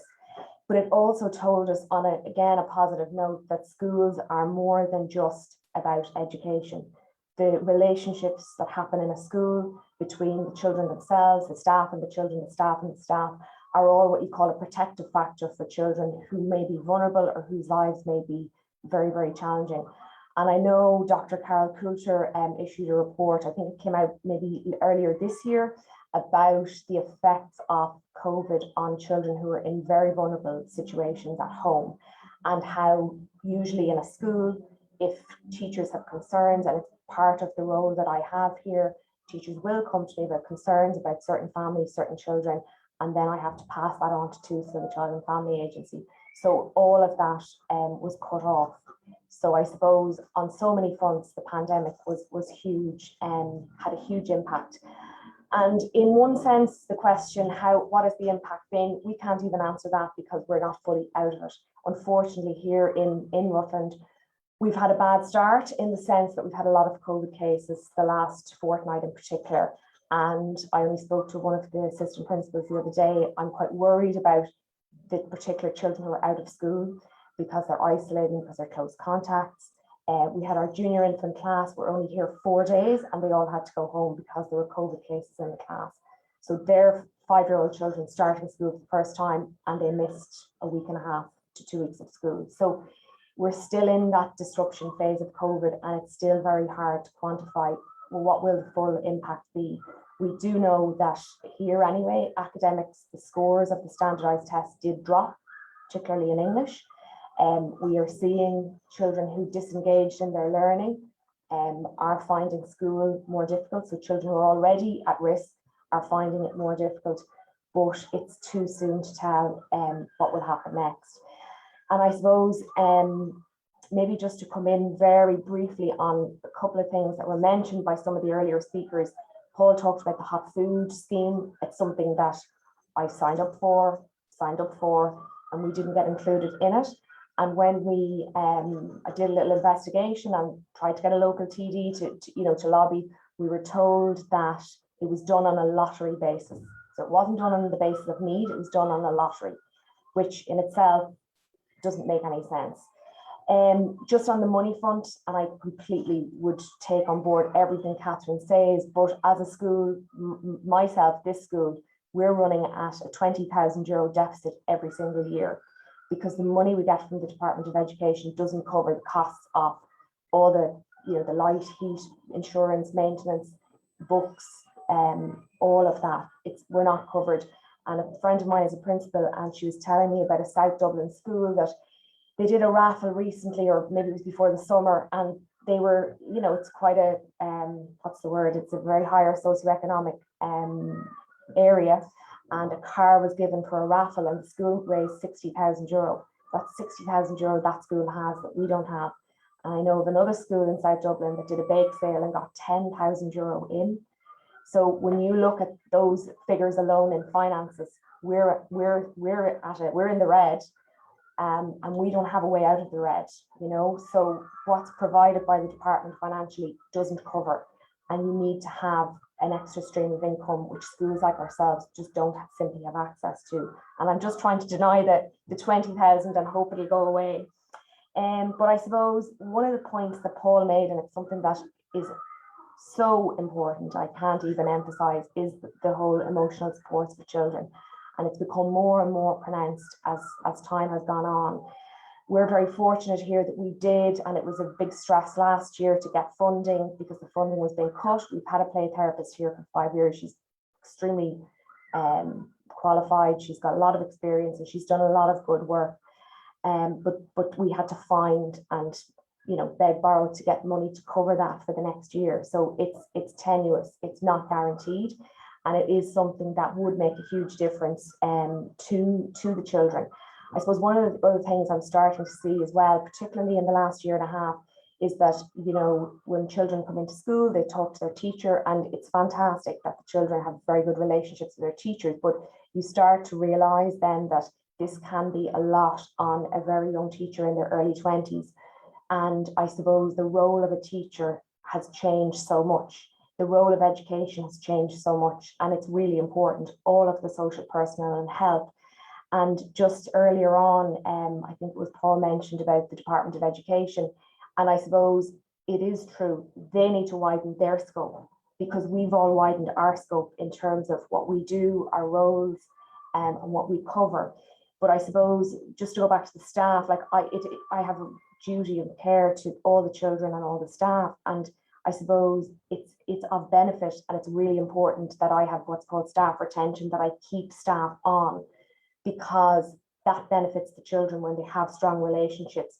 If you have new teachers in and out, or you have substitute teachers, or you have, that's not beneficial for children in an area like this. They need the people they have the strong relationships with. And I am concerned that burnout is a factor, So I suppose these are all part and parcel of the needs that are coming across the threshold, are affecting everybody in the organisation. But I suppose what I might do is just pick two kind of topics that are not, they were there before COVID, but maybe COVID has kind of muddied the waters. So one of the big issues in terms of educational disadvantage is school attendance. So you can have all the funding, all the resources, the best teachers, all the books, you can have everything ready. But if the child doesn't come into school, then you cannot do any work. And whilst over the years school attendance has improved overall, and it has improved in DEIS schools, there still are some children who are chronic school attenders.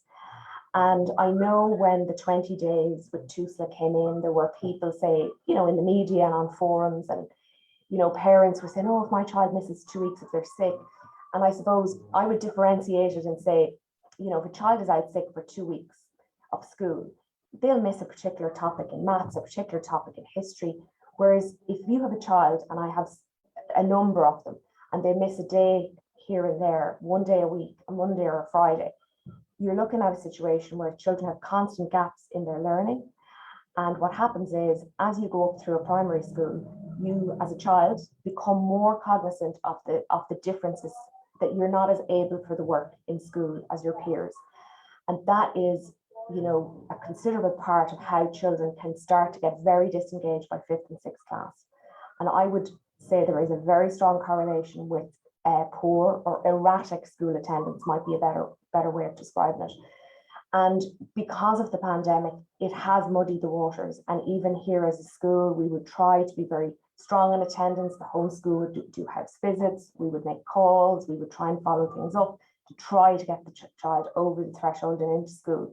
But because of COVID, because of isolation, it's just not as clear. And if somebody says, oh, well, they're a close contact at home, you have to take that, the word for it. But definitely that's an issue, which is an issue of educational disadvantage that has been muddied by the pandemic. And it is something that, to go solution focused, could easily be kind of remedied. And I suppose one of the issues around school attendance is that you can miss, say, 20 days a year of school. School files a report with TUSLA, but very little is done. It's really only if a child misses about 60 days of school. It's really chronic, because there aren't enough education welfare officers and it isn't followed up. And the difficulty as well is that a child can miss that every single year. And there is really no consequence, except obviously the huge impact on their education. And I know that Aon O'Riordan wanted to bring in legislation a number of years ago around the whole issue of school attendance, and it got parked. It's somewhere in the ether, but it's something that it's a very serious issue that, again, I think we could go back to. And then I suppose one of the other issues, and it's a very small number of children, it's very important to say that the vast majority of parents here are doing their absolute best. There are a very small number of children whose home lives may be particularly challenging, and they may be experiencing what I would call chronic neglect. And I've seen it, unfortunately, on a number of occasions where it's not kind of dealt with. It's not considered serious enough. It doesn't meet the threshold in terms of child protection, but it can be a long-running issue that has a very serious impact on a child's self-esteem. It damages their resilience. And again, it's something that I've seen children, it leads to a disengagement from school because they have so much worry and so much going on. But I suppose maybe to draw what I'm trying to say together to a close, I feel that there are statutory bodies that have responsibility for areas, And essentially the Department of Education have kind of, I don't want to say farmed these out, but they have these quite serious facets of education are not actually under the Department of Education. I think they probably should be, but the fact they're not, and that's where we are at the moment. But we definitely need to have Department of Health, Department of Children, Department of Education, all of these departments working together to ensure that the children are getting the best education that they can possibly get. Thanks, Steve, and thanks for that insight as well. I suppose one of the key themes that's coming through in terms of everyone's input is the need for investment. So I'm just wondering, in terms of the announcement last week on the COVID Learning and Assistance Scheme class, people think that that's a good first step. What else needs to happen after that to take this forward? What other areas do we need to invest in? Does anyone want to come in that? Marcella, I see you on mute. Yeah, I think what you said, Saoirse, there, first of all, yes, it's good. It's a first step. And I think we really need to see that as being a first step.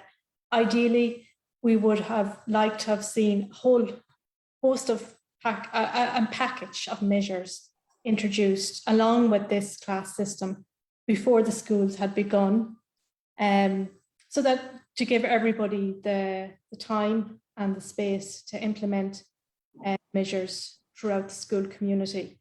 I think while it is a good measure, I don't think it's going to be enough. I think it's about 52 million.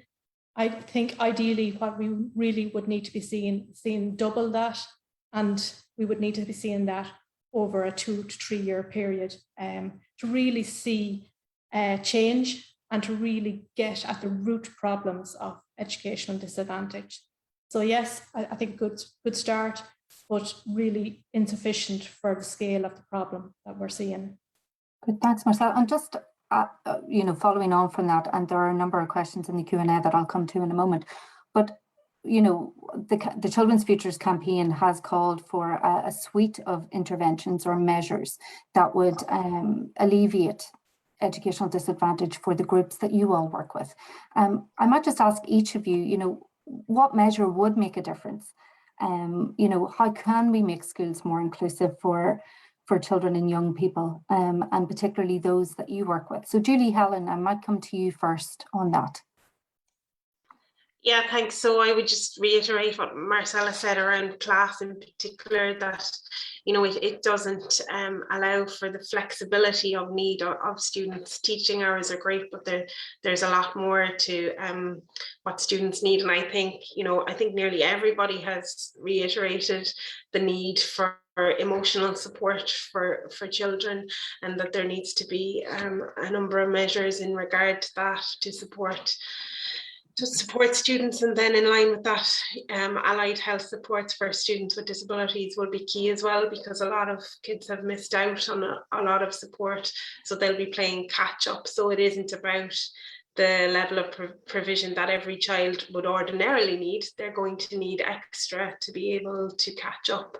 And I suppose there's ongoing investment needed in those allied health professionals to ensure that they're there.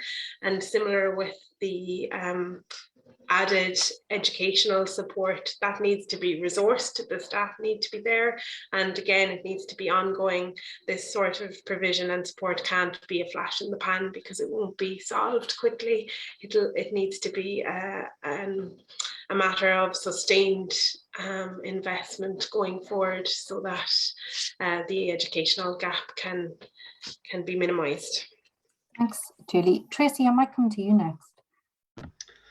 Yeah, I suppose when it comes to being more inclusive, I think schools need to address racism and discrimination. And as I mentioned earlier, some schools are doing a good job and some are not. And they all need to address the cultural issues and give every individual that sense of belonging. We know how important it is to have that sense of belonging. And a place, I know, is coming through the school system myself in primary. If you don't have that sense of belonging, it's out the door. Young people need to have that sense of belonging within the school systems. Great, thanks, Tracy. Catherine, I might come to you then. Thanks. I'd like to concur with what everybody said there. It's my understanding, and maybe you can help me, Saoirse, that that money has to be spent during the day, during the school day. I think that I may have read that somewhere. And I just want to go back to what Dr. Paul Downs had talked about earlier on. After school provision, okay, is very, very important, and it gives children opportunity to engage in sports and cultures. Okay, it's a whole other part of learning. Okay, and when we're doing that, these activities are after school, and again, I firmly feel that they should be there for everybody. And if you're going to do that, if it's hurling, you must provide the hurl, you must provide the helmet, and you must provide the sliotar. Okay, there's no point in just having it and then the child has to go out and buy the hurl, because that's a blocker. Okay. If it's a dance class, okay, you must provide the dance costume or whatever, and the shoes, because again, that's a blocker. And again, it's my understanding that that money has to be spent during the day. I think it's a great start, but we need to really look at the after school benefits that include children and help them with their learning. Okay. And I want to also go back to something Niamh said. I understand the costs that schools are under, and this goes back again to the government funding properly the education, and that is a theme that is there throughout, right down to NEPs. There's, schools have a certain number of assessments that they can have. Yes, the educational welfare come out when it's maybe 60 days, sometimes 30, depending on it. And actually, if the child is coming into their 16th year, they may not come out at all. So it's just really, really important that everything is funded adequately. And what I can see and my experience on the ground, and it's only my experience, is that there isn't enough adequate funding. Okay, so yes, I think this is a good start, but there needs to be very strong guidelines and really good planning in place for schools to implement that. And I just think it's a shame, if I'm right, that it has to be spent during the day. I'm not sure. I think I may have read that somewhere. That's certainly, from the way the guidance is worded, it does talk about,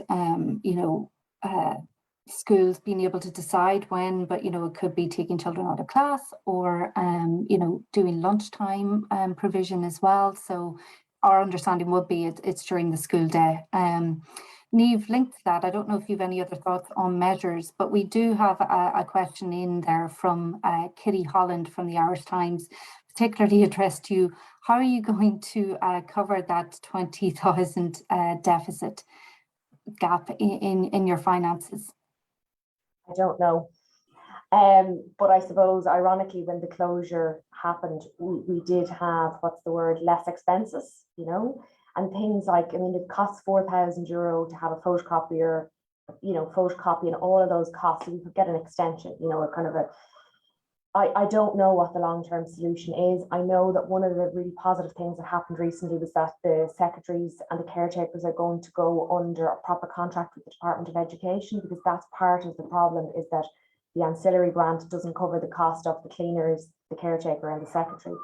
So that may make some difference. And I'm hoping that if two of the staff go under the department contract, we might try and lobby to keep the money, because it's quite badly needed. But you're pulling from different grants, and it's just very demoralizing, to be honest. But if anybody has 20,000, I'll take it. Thanks, Niamh. And just a comment has come in just in terms of that funding piece from David Duffy of the TUI, who says that the OECD Education at a Glance study found last week that the post-primary and tertiary education system alone is underfunded on GDP calculations every year by just over €3 billion in relation to OECD averages, and by almost €4.5 billion by EU averages. Massive additional investment is needed if we're to have any hope of addressing long-term educational disadvantage. So I'm very conscious of time, but there are a number of questions, particularly in relation to traveller children and young people. So I might just put a couple of them to Tracy, because I think they roll into one. And then I'm going to give the panel 1 minute, maybe 30 seconds, 1 minute each, to kind of flag any outstanding issues for them before I bring it to a close. And apologies, we could have talked about this for, I think, 3 or 4 hours, but we just don't have that time. And I know you're all very busy people. So Tracy, you know, some comments have come in about the cuts to the traveller education budget. You know, it's cut by 86% between 2008 to 2011. So that's a long time ago, but that hasn't been reinstated. And then people have talked about the digital divide and digital literacy among the traveller community and the impact that that has had.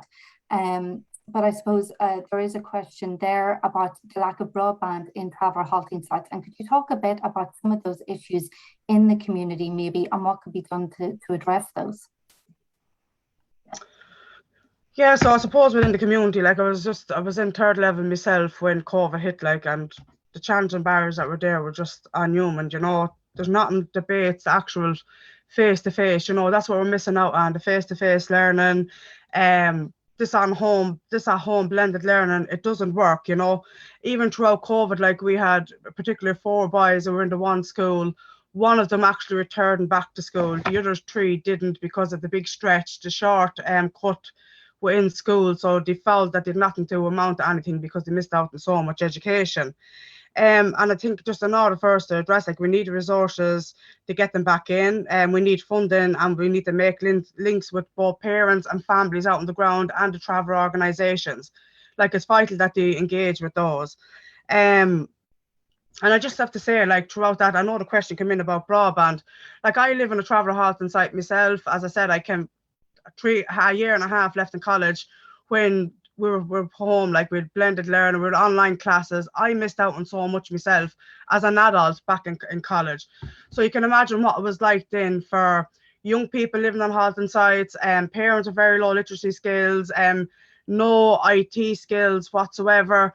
No, like, living in a mobile home or a trailer, you don't have the setup for Wi-Fi, you know. I live in the back of a mobile home in the back of my mother's house. She has Wi-Fi, and because COVID was in a spike, she wasn't letting me into the house to use the Wi-Fi. Obviously enough, we're all isolating. And again, within a mobile home, where do you isolate? Like, I live in a one bedroom mobile home, and I come from a big family. But again, like, it's very, very hard. You know, you live in isolated areas, you feel very much included. There's no setup for broadband. So when it comes to the digital divide, to be honest with you, it was massive. You know, schools did send out laptops to some of the pupils, and they were absolutely no use to them because they didn't know how to use them.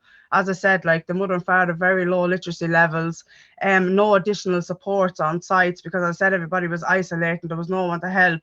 So, like, they have missed out on so much. They're out of school, they have no intention of going back to school because they feel like they missed out on so much. So I think we need the resources put in place, like, to get these young people back into school, to get them back into education so they can reach their full potential, you know.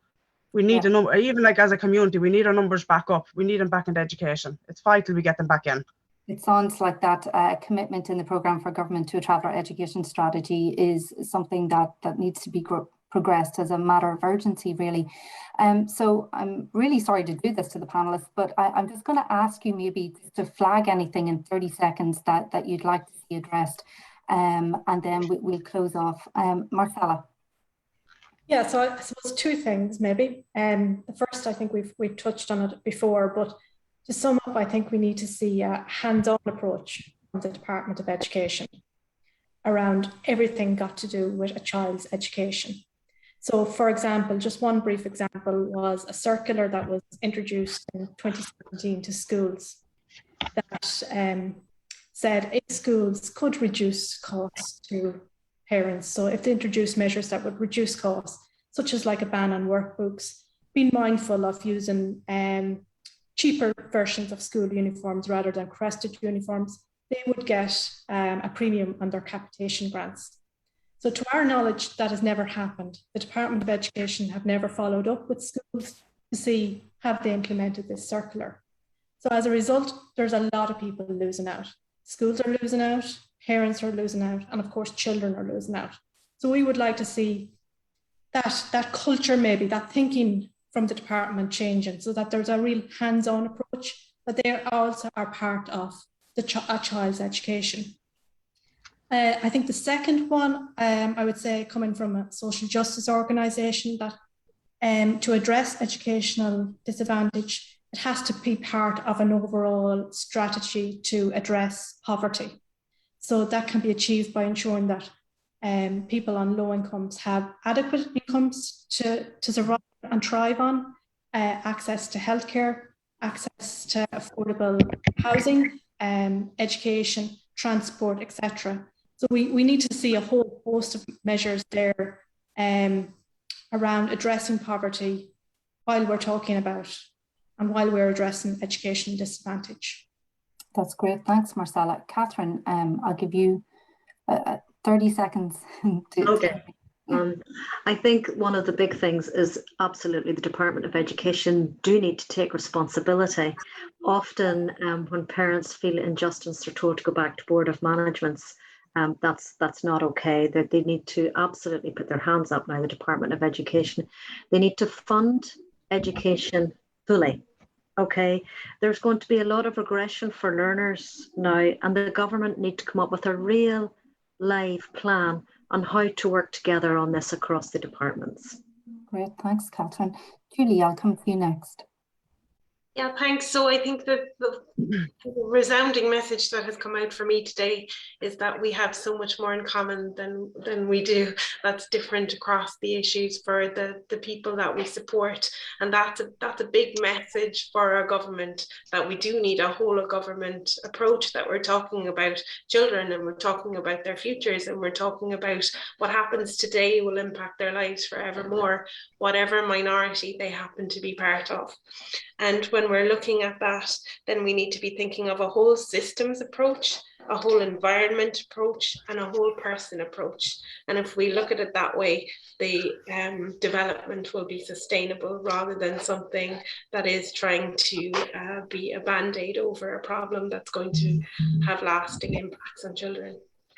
That sustainability is so important. Niamh, I might come to you next, and then I'll go to Tracy. Sure. I might just echo all the calls that everybody has made.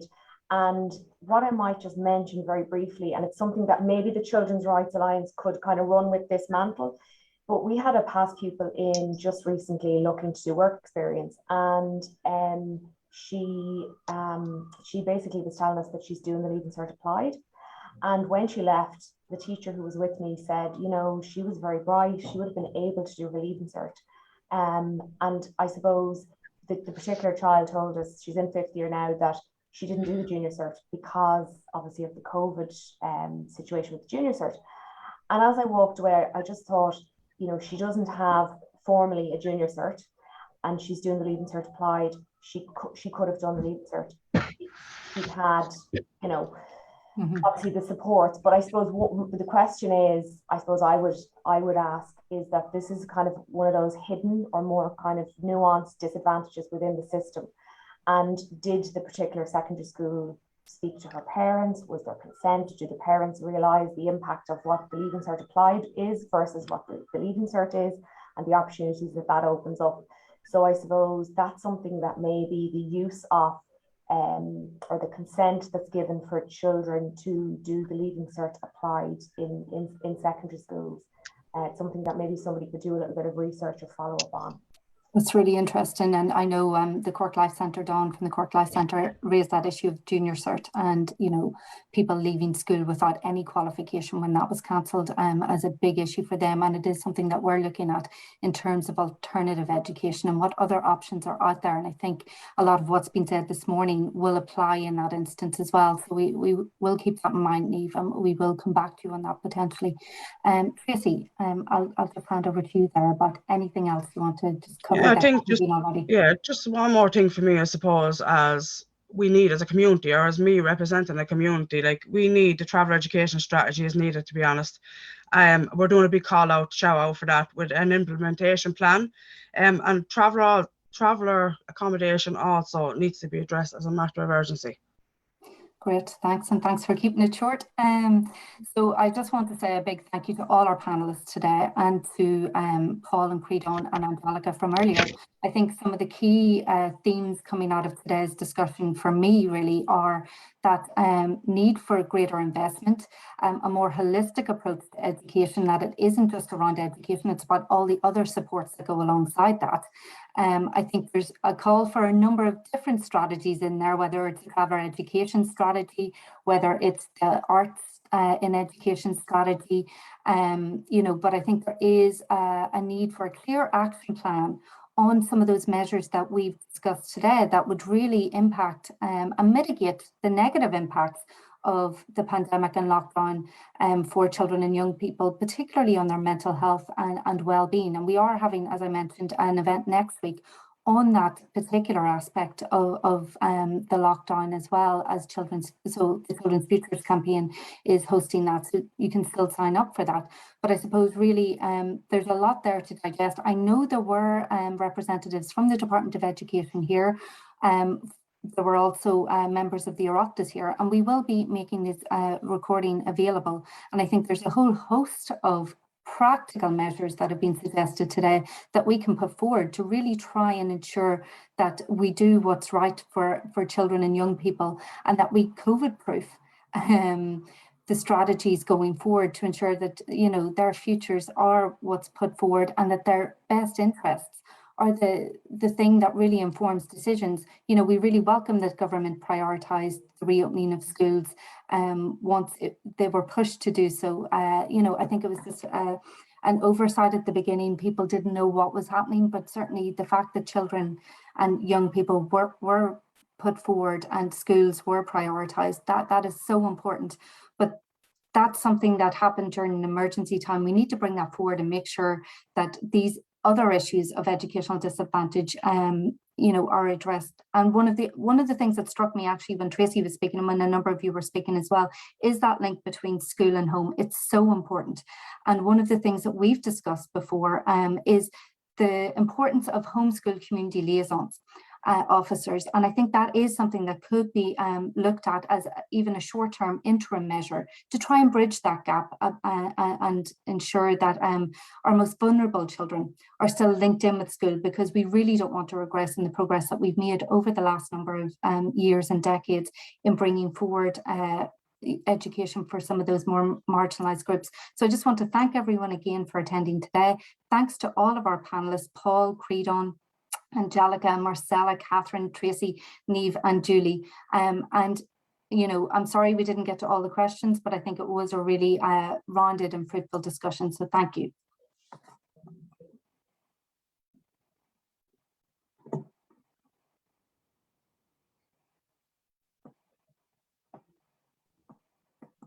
Thanks.